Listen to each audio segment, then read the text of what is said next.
ਇਕ ਓੰਕਾਰ ਸਤਿਨਾਮ ਕਰਤਾ ਪੁਰਖ ਨਿਰਭਉ ਨਿਰਵੈਰ ਅਕਾਲ ਮੂਰਤ ਅਜੂਨੀ ਸੈਭੰ ਗੁਰ ਪ੍ਰਸਾਦ ਜਪ ਆਦਿ ਸੱਚ ਜੁਗਾਦਿ ਸੱਚ ਹੈ ਵੀ ਸੱਚ ਨਾਨਕ ਹੋਸੀ ਵੀ ਸੱਚ। ਡੰਡੋਤ ਬੰਦਨ ਕਬਾਰ ਸਰਬ ਕਲਾ ਸਮਰੱਥ ਡੋਲਣ ਤੇ ਰਾਖੋ ਪ੍ਰਭੂ ਨਾਨਕ ਦੇ ਕਰ ਹੱਥ।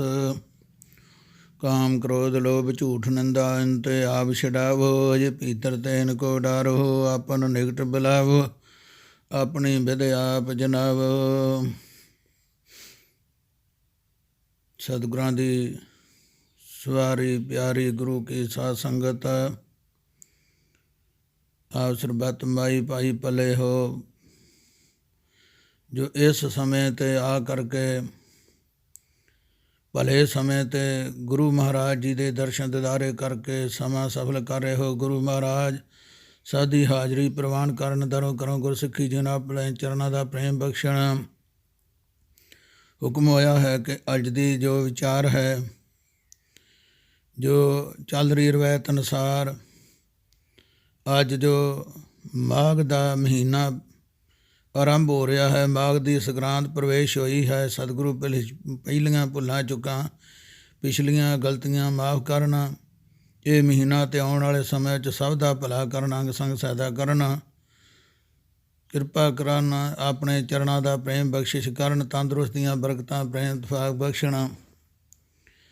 ਗੁਰੂ ਕੀ ਸਾਧ ਸੰਗਤ ਜੋ ਅੱਜ ਦੇ ਇਸ ਮਹੀਨੇ ਦੀ ਵਿਚਾਰ ਦੇ ਨਾਲ ਜੁੜਨ ਦਾ ਯਤਨ ਕੀਤਾ ਜਾ ਰਿਹਾ ਹੈ ਗੁਰੂ ਕੀ ਸੰਗਤ ਦੇ ਹੁਕਮ ਅਨੁਸਾਰ। ਸੋ ਇਸ ਤੋਂ ਪਹਿਲਾਂ ਨਿਮਾਣੇ ਨਿਤਾਣੇ ਅਣਜਾਣ ਜੀਵ ਦੀ ਹਾਜ਼ਰੀ ਪ੍ਰਵਾਨ ਕਰਨੀ ਕਿ ਕੁਝ ਸਮਾਂ ਪਵਿੱਤਰ ਗੁਰਬਾਣੀ ਦੇ ਨਾਲ ਗੁਰੂ ਕੀ ਕਿਰਪਾ ਅਨੁਸਾਰ ਸਾਂਝ ਬਣ ਸਕੇ। ਵਾਹਿਗੁਰੂ ਜੀ ਕਾ ਖਾਲਸਾ ਵਾਹਿਗੁਰੂ ਜੀ ਕੀ ਫਤਿਹ। ਸੋ ਬੇਨਤੀ ਹੈ ਕਿ ਪਿਛਲਾ ਮਹੀਨਾ ਜਿਹੜਾ ਸੀ ਆਮ ਕਰਕੇ ਠੰਡ ਦਾ ਮੰਨਿਆ ਜਾਂਦਾ, ਸਰਦ ਰੁੱਤ ਮੰਨੀ ਜਾ ਰਹੀ ਹੈ। ਜਦੋਂ ਤੋਂ ਇਹ ਜਿਹੜਾ ਮੌਸਮ ਆਰੰਭ ਹੁੰਦਾ ਹੈ ਉਹਦੇ ਅਨੁਸਾਰ ਜੋ ਅੱਜ ਦਾ ਸਮਾਂ ਜਿਹੜਾ ਹੈ ਅਗਲਾ ਜੋ ਮਹੀਨਾ ਮਾਘ ਪ੍ਰਵੇਸ਼ ਹੋਇਆ ਹੈ, ਗੁਰੂ ਕਿਰਪਾ ਕਰੇ ਇਸ ਵਿੱਚ ਜੋ ਗੁਰੂ ਨਾਨਕ ਪਾਤਸ਼ਾਹ ਮਹਾਰਾਜ ਜੀ ਨੇ ਤੁਖਾਰੀ ਰਾਗ ਦੇ ਵਿੱਚ ਇਹ 12 ਮਾਹ ਦੀ ਰਚਨਾ ਕਰਦਿਆਂ ਹੋਇਆਂ ਸਾਨੂੰ ਇਸ ਮਹੀਨੇ ਦੇ ਬਾਰੇ ਉਪਦੇਸ਼ ਬਖਸ਼ਣਾ ਕੀਤਾ ਹੈ। ਆਓ ਸਰਵਣ ਕਰਨ ਦਾ ਯਤਨ ਕਰੀਏ। ਗੁਰੂ ਮਿਹਰ ਕਰਨ। ਸਤਿਨਾਮ ਸ੍ਰੀ ਵਾਹਿਗੁਰੂ ਸਾਹਿਬ ਜੀ। ਸਤਿਨਾਮ ਸ੍ਰੀ ਵਾਹਿਗੁਰੂ ਸਾਹਿਬ ਜੀ। ਮਾਘ ਪੁਨੀਤ ਭਈ ਤੀਰਥ ਅੰਤਰ ਜਾਣਿਆ। ਗੁਰੂ ਕੀ ਸਾਧ ਸੰਗਤ ਜਿਸ ਵੇਲੇ ਮਾਘ ਨੇ ਮਹੀਨੇ ਇਸ ਮਹੀਨੇ ਦੇ ਵਿੱਚ ਮਾਘ ਨੇ ਪ੍ਰਵੇਸ਼ ਕੀਤਾ ਹੈ, ਮਕਰ ਰਾਸ਼ੀ ਵਿੱਚ ਸੂਰਜ ਗ੍ਰਹਿਣ ਲੱਗਦਾ ਹੈ ਅਤੇ ਉਸ ਵੇਲੇ ਪ੍ਰਯਾਗਰਾਜ ਤੀਰਥ ਪਰ ਜਿਸ ਨੇ ਵਿਧੀ ਪੂਰਵਕ ਇਸ਼ਨਾਨ ਕਰਨਾ ਜਾਣਿਆ ਹੈ ਉਹ ਜੀਵ ਰੂਪੀ ਇਸਤਰੀ ਪਵਿੱਤਰ ਹੋਈ ਹੈ। ਪ੍ਰਯਾਗਰਾਜ ਤੋਂ ਭਾਵ ਹੁੰਦਾ ਕਿ ਜਿੱਥੇ 3 ਨਦੀਆਂ ਦਾ ਸੁਮੇਲ ਮੰਨਿਆ ਜਾਂਦਾ ਹੈ, ਗੰਗਾ ਜਮਨਾ ਅਤੇ ਸਰਸਵਤੀ।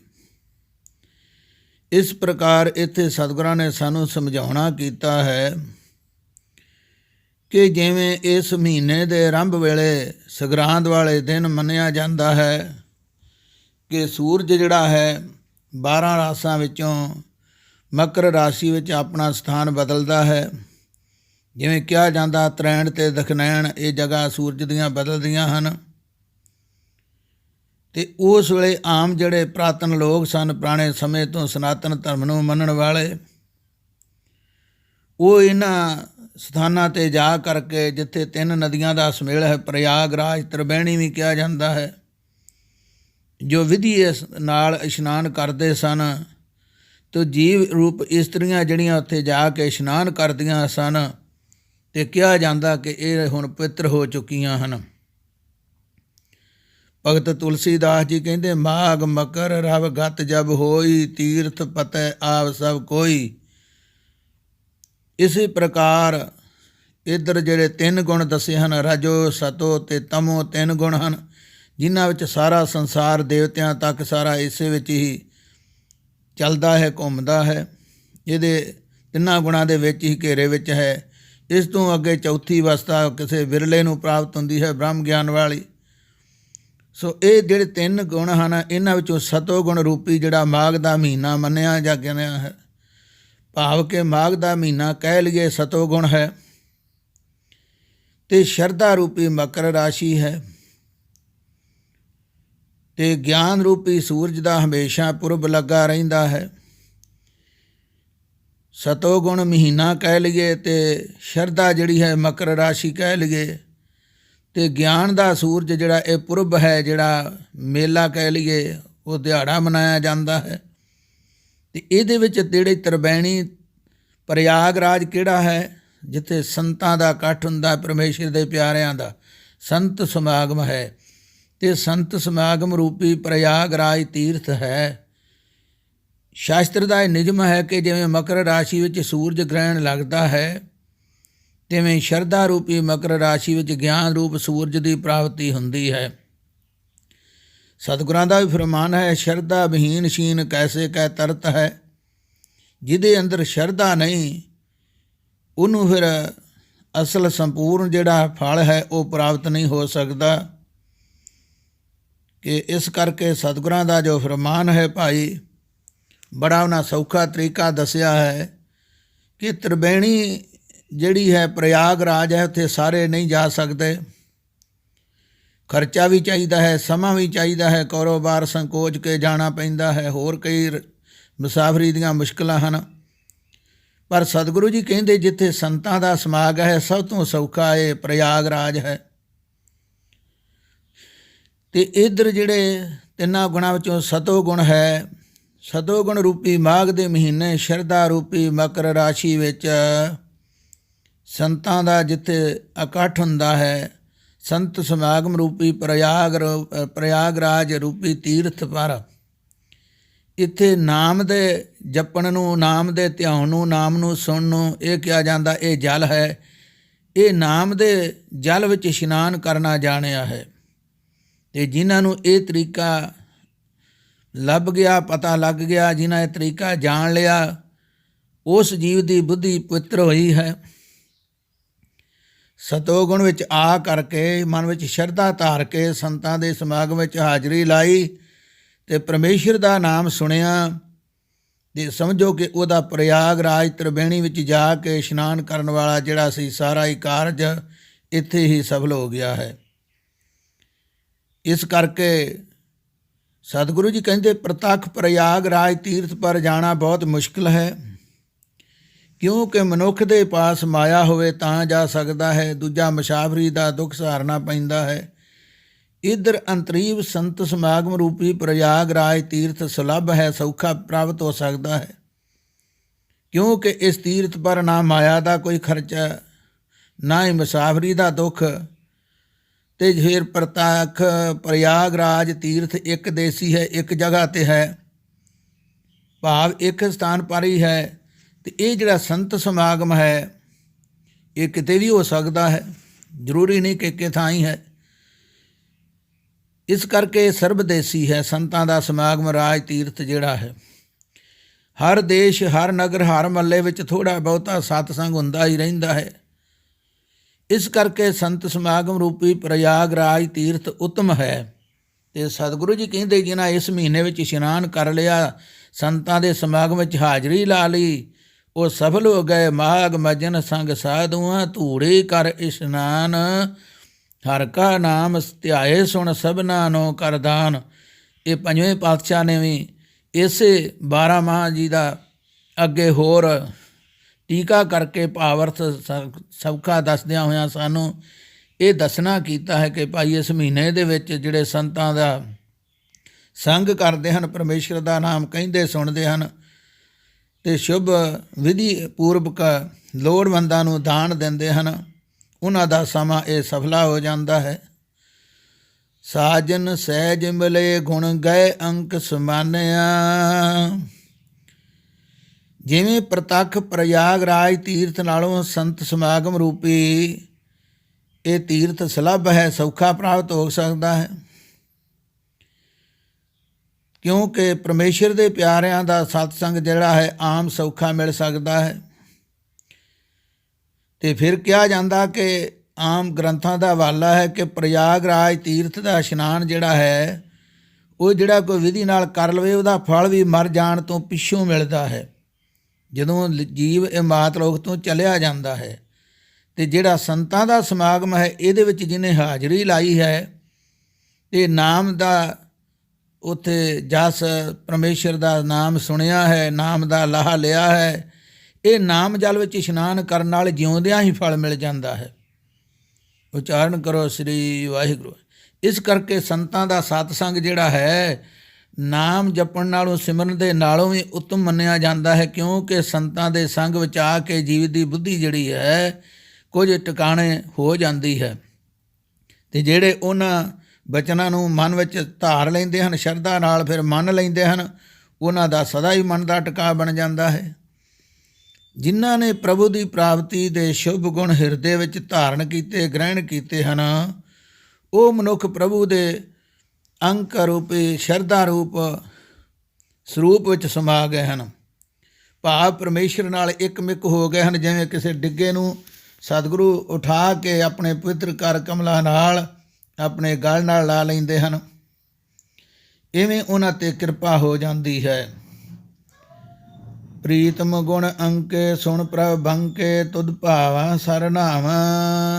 ਹੇ ਮੇਰੇ ਸੁੰਦਰ ਪ੍ਰੀਤਮ ਪ੍ਰਭੂ ਅਕਾਲ ਪੁਰਖ ਵਾਹਿਗੁਰੂ ਜੀ, ਮੇਰੀ ਬੇਨਤੀ ਨੂੰ ਸੁਣ। ਮੈਂ ਤੇਰੀ ਪ੍ਰਾਪਤੀ ਦੇ ਸ਼ੁਭ ਗੁਣ ਹਿਰਦੇ ਵਿੱਚ ਧਾਰੇ ਹਨ, ਤੈਨੂੰ ਮਿਲਣ ਵਾਸਤੇ ਅਤੇ ਗ੍ਰੰਥਾਂ ਸ਼ਾਸਤਰਾਂ ਦੁਆਰੇ ਵੀ ਮੈਂ ਇਸ ਤੀਰਥ ਦੀ ਮਹਿਮਾ ਨੂੰ ਸੁਣਿਆ ਹੈ। ਇਸ 'ਤੇ ਤੂੰ ਮੇਰੇ ਪਰ ਕਿਰਪਾ ਕਰ, ਜੋ ਮੈਂ ਇਸ ਸਮਾਗਮ ਰੂਪੀ ਸਰੋਵਰ ਵਿੱਚ ਇਸ਼ਨਾਨ ਕਰਾਂ, ਸੰਤਾਂ ਦੇ ਸਤਸੰਗ ਵਿੱਚ ਹਾਜ਼ਰੀ ਲਵਾਵਾਂ, ਜਿਸ ਕਰਕੇ ਮੈਂ ਤੈਨੂੰ ਚੰਗਾ ਲੱਗਾ, ਤੈਨੂੰ ਭਾ ਜਾਵਾਂ। ਜਿਵੇਂ ਪ੍ਰਤੱਖ ਪ੍ਰਯਾਗ ਰਾਜ ਤੀਰਥ ਪਰ ਗੰਗਾ ਜਮਨਾ ਸਰਸਤੀ ਰੂਪ ਤ੍ਰਿਵੇਣੀ ਦਾ ਮੇਲ ਹੁੰਦਾ ਹੈ, ਫਿਰ ਪ੍ਰਤੱਖ ਪ੍ਰਯਾਗ ਰਾਜ ਤੀਰਥ ਪਰ ਇਸ਼ਨਾਨ ਕਰਨ ਨਾਲ ਸੱਤਾਂ ਸਮੁੰਦਰਾਂ ਵਿੱਚ ਇਸ਼ਨਾਨ ਕਰਨ ਜਿਤਨਾ ਫਲ ਪ੍ਰਾਪਤ ਹੋ ਜਾਂਦਾ ਹੈ, ਇਹ ਮੰਨਿਆ ਜਾਂਦਾ ਹੈ। ਇਸ ਤਰਫ ਜਿਹੜਾ ਸੰਤਾਂ ਦਾ ਸਤਸੰਗ ਸੁਣਨਾ ਹੈ, ਉੱਥੇ ਹਾਜ਼ਰੀ ਲਵਾਉਣੀ ਹੈ। ਸੰਤ ਸਮਾਗਮ ਰੂਪ ਪ੍ਰਯਾਗ ਤੀਰਥ ਪਰ ਗੰਗਾ ਜਮਨਾ ਸਰਸਤੀ ਰੂਪ ਤ੍ਰਿਵੇਣੀ ਦਾ ਮੇਲ ਕਿਹੜਾ ਹੈ? ਕਹਿੰਦੇ ਇਹ ਸੰਤ ਸਮਾਗਮ ਰੂਪ ਜਿਹੜਾ ਹੈ ਪ੍ਰਯਾਗਰਾਜ ਤੀਰਥ ਪਰ ਮੈਂ ਇਸ਼ਨਾਨ ਕਰਨ ਨਾਲ ਸੱਤਾਂ ਸਮੁੰਦਰਾਂ ਦੇ ਇਸ਼ਨਾਨ ਕਰਨ ਦਾ ਫਲ ਇਹ ਕਿਹੜਾ ਹੈ? ਪ੍ਰਯਾਗਰਾਜ ਕਿਹੜਾ ਹੈ ਤੇ ਸੱਤਾਂ ਸਮੁੰਦਰਾਂ ਦੇ ਇਸ਼ਨਾਨ ਕਰਨ ਦਾ ਫਲ ਕਿਹੜਾ ਹੈ? ਤੇ ਸਤਿਗੁਰੂ ਨਾਨਕ ਪਾਤਸ਼ਾਹ ਜੀ ਦਾ ਉੱਤਰ ਦੱਸਦੇ ਹਨ। ਭਾਈ ਸੁਣੋ। ਗੰਗ ਜਮਨ ਤੈ ਬੇਣੀ ਸੰਗਮ ਸਾਤ ਸਮੁੰਦ ਸਮਾਵਾ। ਗੰਗਾ ਜਿਹੜੀ ਹੈ, ਜਿਵੇਂ ਤਿੰਨ ਨਦੀਆਂ ਉੱਥੇ ਗੰਗਾ ਜਮਨਾ ਸਰਸਤੀ ਕਹੀ ਹੈ, ਸੰਤਾਂ ਦੇ ਸੰਗ ਵਿੱਚ ਕਿਹਾ ਹੈ ਜਿਹੜੀ ਭਗਤੀ ਹੈ ਗੰਗਾ ਹੈ, ਤੇ ਜਿਹੜੇ ਸ਼ੁਭ ਕਰਮ ਕਰਨੇ ਸ਼ਿਕਾਮ ਕਰਮ ਕਰਨੇ ਹਨ ਇਹਨੂੰ ਜਮਨਾ ਕਿਹਾ ਹੈ, ਤੇ ਜਿਹੜੀ ਬ੍ਰਹਮ ਵਿਦਿਆ ਦਾ ਗਿਆਨ ਹਾਸਲ ਕਰਨਾ ਇਹਨੂੰ ਸਰਸਤੀ ਕਿਹਾ ਹੈ। ਗੰਗਾ ਭਗਤੀ, ਜਮਨਾ ਜਿਹੜੀ ਸ਼ੁਭ ਕਰਮ, ਤੇ ਸਰਸਤੀ ਬ੍ਰਹਮ ਵਿਦਿਆ, ਇਹ ਸੰਤਾਂ ਦੇ ਸਮਾਗਮ ਵਿੱਚੋਂ ਇਹ ਕੁਝ ਪ੍ਰਾਪਤ ਹੁੰਦਾ ਹੈ। ਇਸ ਤ੍ਰਿਵੇਣੀ ਦਾ ਸੰਬੰਧ ਮੇਲ ਸਦਾ ਹੀ ਸੰਤ ਸਮਾਗਮ ਰੂਪੀ ਪ੍ਰਯਾਗਰਾਜ ਵਿੱਚ ਹੋ ਰਿਹਾ ਹੈ। ਜਿੱਥੇ ਵੀ ਰੱਬ ਦੇ ਪੂਰਨ ਸੰਤ ਹਨ ਉੱਥੇ ਤਿੰਨੇ ਹੀ ਇਹ ਗੱਲਾਂ ਮਿਲ ਜਾਂਦੀਆਂ ਹਨ, ਭਗਤੀ, ਸ਼ੁਭ ਕਰਮ ਤੇ ਬ੍ਰਹਮ ਵਿਦਿਆ। ਕਿਉਂਕਿ ਕਦੇ ਭਗਤੀ ਦਾ ਉਪਦੇਸ਼ ਚੱਲ ਪੈਂਦਾ ਹੈ ਸੰਤਾਂ ਦੇ ਸਮਾਗਮ ਵਿੱਚ, ਕਦੇ ਸ਼ਿਕਾਮ ਕਰਮਾਂ ਦਾ ਉਪਦੇਸ਼ ਚੱਲ ਪੈਂਦਾ ਹੈ, ਕਦੇ ਬ੍ਰਹਮ ਵਿਦਿਆ ਦਾ ਪ੍ਰਸੰਗ ਤੁਰ ਪੈਂਦਾ ਹੈ। ਅਤੇ ਸੰਤ ਸਮਾਗਮ ਰੂਪ ਪ੍ਰਯਾਗਰਾਜ ਤੀਰਥ ਪਰ ਜਲ ਨਾਮ ਜਲ ਵਿੱਚ ਇਸ਼ਨਾਨ ਕਰਨ ਨਾਲ ਸੱਤ ਸਮੁੰਦਰ ਦਾ ਜਿਵੇਂ ਇਸ਼ਨਾਨ ਦਾ ਫਲ ਦੱਸਿਆ ਹੈ, ਇੱਧਰ ਵਿਰਾਗ, ਵਿਵੇਕ, ਖਟ ਸੰਪਤੀ, ਮੋਖ, ਇੱਛਾ, ਸਰਵਣ, ਮੰਨਣ, ਨਿਧ ਆਸਨ ਰੂਪ ਸੱਤਾਂ ਸਾਧਨਾ ਰੂਪੀ ਪ੍ਰਾਪਤੀ, ਇਹ ਸੱਤਾਂ ਸਮੁੰਦਰਾਂ ਦੇ ਇਸ਼ਨਾਨ ਕਰਨ ਦਾ ਫਲ ਪ੍ਰਾਪਤ ਹੋ ਜਾਂਦਾ ਹੈ। ਇਹਦਾ ਸੌਖਾ ਅਰਥ ਇਵੇਂ ਵੀ ਦੱਸਿਆ, ਸਤ, ਸੰਤੋਖ ਧੀਰਜ, ਧਰਮ, ਵਿਚਾਰ, ਵਿਰਾਗ ਤੇ ਗਿਆਨ, ਇਹ 7 ਹਨ। ਇਹਨਾਂ 7 ਗੁਣਾਂ ਦੀ ਪ੍ਰਾਪਤੀ ਜਿਹੜੀ ਹੈ 7 ਸਮੁੰਦਰਾਂ ਦੇ ਇਸ਼ਨਾਨ ਦਾ ਫਲ ਹੈ। ਇਹ 7 ਸਮੁੰਦਰਾਂ ਦੇ ਇਸ਼ਨਾਨ ਕਰਨ ਦਾ ਫਲ ਪ੍ਰਾਪਤ ਹੋ ਜਾਂਦਾ ਹੈ ਸੰਤਾਂ ਦੇ ਇਕੱਠ ਵਿੱਚੋਂ। ਫਿਰ ਪ੍ਰਤੱਖ ਪ੍ਰਯਾਗ ਤੀਰਥ ਰਾਜ ਜਿਹੜਾ ਹੈ, ਇੱਥੇ ਇਸ਼ਨਾਨ ਕਰਕੇ ਕਈ ਪੁਰਸ਼ ਪੁੰਨ ਤੇ ਕਈ ਦਾਨ ਕਰਦੇ ਹਨ, ਪੂਜਾ ਕਰਦੇ ਹਨ। ਅਤੇ ਇਸ ਸੰਤ ਸਮਾਗਮ ਰੂਪੀ ਪ੍ਰਯਾਗ ਰਾਜ ਤੀਰਥ ਪਰ ਨਾਮ ਜਲ ਵਿੱਚ ਇਸ਼ਨਾਨ ਕਰਕੇ ਪੁੰਨ ਦਾਨ ਅਤੇ ਪੂਜਾ ਕਿਹੜੀ ਹੈ? ਪੁੰਨ ਕਿਹਾ ਜਾਂਦਾ ਕਿਸੇ ਖਾਸ ਮੌਕੇ 'ਤੇ ਕਰਨਾ, ਜਿਵੇਂ ਕੋਈ ਖਾਸ ਕੋਈ ਦਿਹਾੜਾ ਹੋਵੇ, ਕੋਈ ਪੁਰਬ ਹੋਵੇ, ਕੋਈ ਪੁੰਨਿਆ ਮੱਸਿਆ ਸੰਗਰਾਂਦ ਆਦਿਕ ਦਿਨ ਮੰਨ ਕੇ ਜਿਹੜਾ ਕੀਤਾ ਜਾਏ ਉਹਨੂੰ ਪੁੰਨ ਕਹਿੰਦੇ ਹਨ। ਅਤੇ ਦਾਨ ਹਮੇਸ਼ਾ ਹੀ ਹੁੰਦਾ ਹੈ। ਇਹਦਾ ਇਹ ਅੰਤਰ ਹੈ ਪੁੰਨ ਅਤੇ ਦਾਨ ਦਾ। ਦਾਨ ਜਦੋਂ ਵੀ ਹੋ ਸਕੇ ਰੱਬ ਦੇ ਪਿਆਰੇ ਸਦਾ ਹੀ ਕਰਦੇ ਹਨ ਲੋੜਵੰਦਾਂ ਨੂੰ, ਪਰ ਵੇਖ ਕੇ ਕਰਦੇ ਕਿੱਥੇ ਦਾਨ ਕਰਨਾ ਹੈ, ਗੁਰੂ ਕੀ ਮਰਜ਼ਾਦਾ ਕਿੱਥੇ ਹੈ ਦਾਨ ਦੇਣ ਦੀ, ਕਿੱਥੇ ਨਹੀਂ, ਇਹ ਸੋਚ ਲੈਣਾ, ਉਹ ਦਾਨ ਸਫਲਾ ਹੈ। ਅਤੇ ਗੁਰੂ ਜੀ ਉੱਤਰ ਦੱਸਦੇ ਹਨ, ਪੂਜਾ ਦਾਨ ਇਵੇਂ ਹੈ, ਪੁੰਨ ਦਾਨ ਪੂਜਾ ਪਰਮੇਸ਼ਰ ਜੁਗ ਜੁਗ ਏਕੋ ਜਾਤਾ। ਜਿਹੜਾ ਇੱਕ ਪਰਮੇਸ਼ਰ ਨੂੰ ਜੁਗਾਂ ਜੁਗਾਂ ਵਿੱਚ, ਭਾਵ 4 ਯੁੱਗਾਂ ਵਿੱਚ ਪਰਿਪੂਰਨ ਜਾਣਨਾ ਹੈ ਕਿ ਸਾਰੇ ਜਿੰਨੇ ਵੀ ਯੁੱਗ ਹਨ, 4 ਸਤਯੁਗ, ਤ੍ਰੇਤਾ, ਦੁਆਪਰ, ਕਲਯੁਗ, ਸਾਰਿਆਂ ਵਿੱਚ ਹੀ ਪਰਮੇਸ਼ਰ ਸਦਾ ਹੀ ਹਾਜ਼ਰ ਵਸਦਾ ਹੈ। ਇਹੀ ਪੁੰਨ ਸਮੇਂ ਪੁੰਨ ਅਤੇ ਦਾਨ ਹਮੇਸ਼ਾ ਅਤੇ ਪੂਜਾ ਆਦਿਕ ਕਰਮ ਕਰੇ, ਜਿਹੜਾ ਹਰ ਥਾਂ ਹਰ ਵੇਲੇ ਪਰਮੇਸ਼ਰ ਨੂੰ ਹਰ ਕਾਰਜ ਵਿੱਚ ਹਾਜ਼ਰ ਸਮਝਣਾ, ਉਹਦੇ ਵਿੱਚ ਹੀ ਸਭ ਕੁਝ ਆ ਜਾਂਦਾ ਹੈ। ਫਿਰ ਕਿਹਾ ਕਈ ਲੋਕ ਪ੍ਰਤੱਖ ਪ੍ਰਯਾਗ ਰਾਜ ਤੀਰਥ ਪਰ ਇਸ਼ਨਾਨ ਕਰਕੇ ਕਿਨਾਰੇ 'ਤੇ ਬੈਠ ਕੇ ਜਪ ਕਰਦੇ ਹਨ। ਅਤੇ ਫਿਰ ਪ੍ਰਯਾਗ ਰਾਜ ਤੀਰਥ ਪਰ ਇਸ਼ਨਾਨ ਕਰਨ ਨਾਲ 68 ਤੀਰਥਾਂ ਦੇ ਇਸ਼ਨਾਨ ਦਾ ਫਲ ਪ੍ਰਾਪਤ ਹੁੰਦਾ ਹੈ, ਇਹ ਦੱਸਿਆ ਜਾਂਦਾ ਹੈ। ਅਤੇ ਇਸ ਤਰਫ ਜਪ ਕਿਹੜਾ ਹੈ ਅਤੇ 68 ਤੀਰਥਾਂ ਦਾ ਫਲ ਕਿਹੜਾ ਹੈ? ਗੁਰੂ ਨਾਨਕ ਜੀ ਉੱਤਰ ਦੱਸਦੇ ਹਨ, ਨਾਨਕ ਮਾਘ ਮਹਾਰਸ ਹਰ ਜਪ 68 ਤੀਰਥ ਨਾਤਾ। ਨਾਨਕ ਮਾਘ ਮਹਾਰਸ ਹਰ ਜਪ 68 ਤੀਰਥ ਨਾਤਾ। ਸਤੋਗੁਣ ਰੂਪੀ ਇਹ ਮਾਘ ਦੇ ਮਹੀਨੇ ਨੂੰ ਕਿਹਾ ਹੈ। ਇਸ ਮਾਘ ਦੇ ਮਹੀਨੇ ਸ਼ਰਧਾ ਰੂਪੀ ਮਕਰ ਰਾਸ਼ੀ ਜਾਣ ਕੇ ਸੰਤ ਸਮਾਗਮ ਰੂਪੀ ਪ੍ਰਯਾਗ ਰਾਜ ਤੀਰਥ ਸਮਝ ਕੇ ਅਤੇ ਨਾਮ ਰੂਪੀ ਜਲ ਵਿੱਚ ਇਸ਼ਨਾਨ ਕਰਨਾ, ਇਹ ਨਾਮ ਦਾ ਸੁਣਨਾ ਜਪਣਾ, ਇਹ ਇਸ਼ਨਾਨ ਕਰਕੇ ਜਿਹੜਾ ਹਰੀ ਨੂੰ ਮਹਾ ਆਨੰਦ ਰੂਪ ਨਿਸ਼ਚੇ ਕਰਨਾ ਹੈ, ਇਹੀ ਜਪ ਕਰੇ। ਅਤੇ ਨਾਮ ਰੂਪ ਜਲ ਵਿੱਚ ਇਸ਼ਨਾਨ ਕਰਨ ਨਾਲ 68 ਤੀਰਥਾਂ ਦੇ ਇਸ਼ਨਾਨ ਦਾ ਫਲ ਆਪ ਹੀ ਪ੍ਰਾਪਤ ਹੁੰਦਾ ਹੈ, ਕਿਉਂਕਿ ਜਿੰਨੇ ਵੀ ਦਾਨ ਹਨ ਸਾਰਿਆਂ ਤੋਂ ਉੱਪਰ ਨਾਮਦਾਨ ਹੈ। ਦਾਨਾ ਕੇ ਸਿਰਦਾਨ ਨਾਮਦਾਨ ਮੰਨਿਆ ਜਾਂਦਾ ਹੈ। ਫਿਰ ਸਤਿਗੁਰਾਂ ਕਿਹਾ, ਜਨ ਪਾਰ ਬ੍ਰਹਮ ਜਾਂ ਕੀ ਨਿਰਮਲ ਮਹਿਮਾ, ਜਨ ਕੇ ਚਰਨ ਤੀਰਥ ਕੋਟ ਗੰਗਾ। ਕਰੋੜਾਂ ਗੰਗਾ ਅਤੇ ਤੀਰਥ ਉੱਥੇ ਹਾਜ਼ਰ ਸਮਝੋ, ਜਿੱਥੇ ਪਰਮੇਸ਼ਰ ਦੇ ਪਿਆਰਿਆਂ ਦੇ ਚਰਨ ਪੈਂਦੇ ਹਨ, ਉੱਥੇ ਹੀ ਤੀਰਥਾਂ ਦਾ ਵਾਸਾ ਹੋ ਜਾਂਦਾ। ਤੀਰਥ ਉੱਥੇ ਬਣਦੇ ਹਨ ਜਿੱਥੇ ਰੱਬ ਦੇ ਪਿਆਰਿਆਂ ਦੇ ਚਰਨ ਪਏ ਹਨ। ਇਸ ਕਰਕੇ ਭਗਤ ਕਬੀਰ ਜੀ ਕਹਿੰਦੇ, ਤੀਰਥ ਵੱਡਾ ਕਿ ਹਰਿ ਕਾ ਦਾਸ। ਕਹਿੰਦੇ ਮਨ ਵਿੱਚ ਵਿਚਾਰ ਆਉਂਦੀ ਹੈ ਕਿ ਰੱਬ ਦਾ ਪਿਆਰਾ ਵੱਡਾ ਕਿ ਤੀਰਥ। ਫਿਰ ਪਤਾ ਲੱਗਾ ਰੱਬ ਦੇ ਪਿਆਰਿਆਂ ਦੀ ਸ਼ਕਤੀ ਵੱਧ ਹੈ। ਜਿੱਥੇ ਵੀ ਜਾਣ ਉੱਥੇ ਤੀਰਥ ਬਣ ਜਾਂਦੇ ਹਨ। ਅਤੇ ਤੀਰਥ ਫਿਰ ਆਮ ਹੋਰ ਰੂਪ ਧਾਰਨ ਕਰਕੇ ਗੁਪਤ ਰੂਪ ਵਿੱਚ ਆਪਣਾ ਆਪ ਜਿਹੜਾ ਹੈ ਉਹ ਪਵਿੱਤਰ ਕਰਨ ਜਾਂਦੇ ਹਨ, ਆਪਣੇ ਪਾਪ ਲਾਹੁਣ ਜਾਂਦੇ ਹਨ ਸੰਤਾਂ ਦੇ ਸਮਾਗਮ ਵਿੱਚ।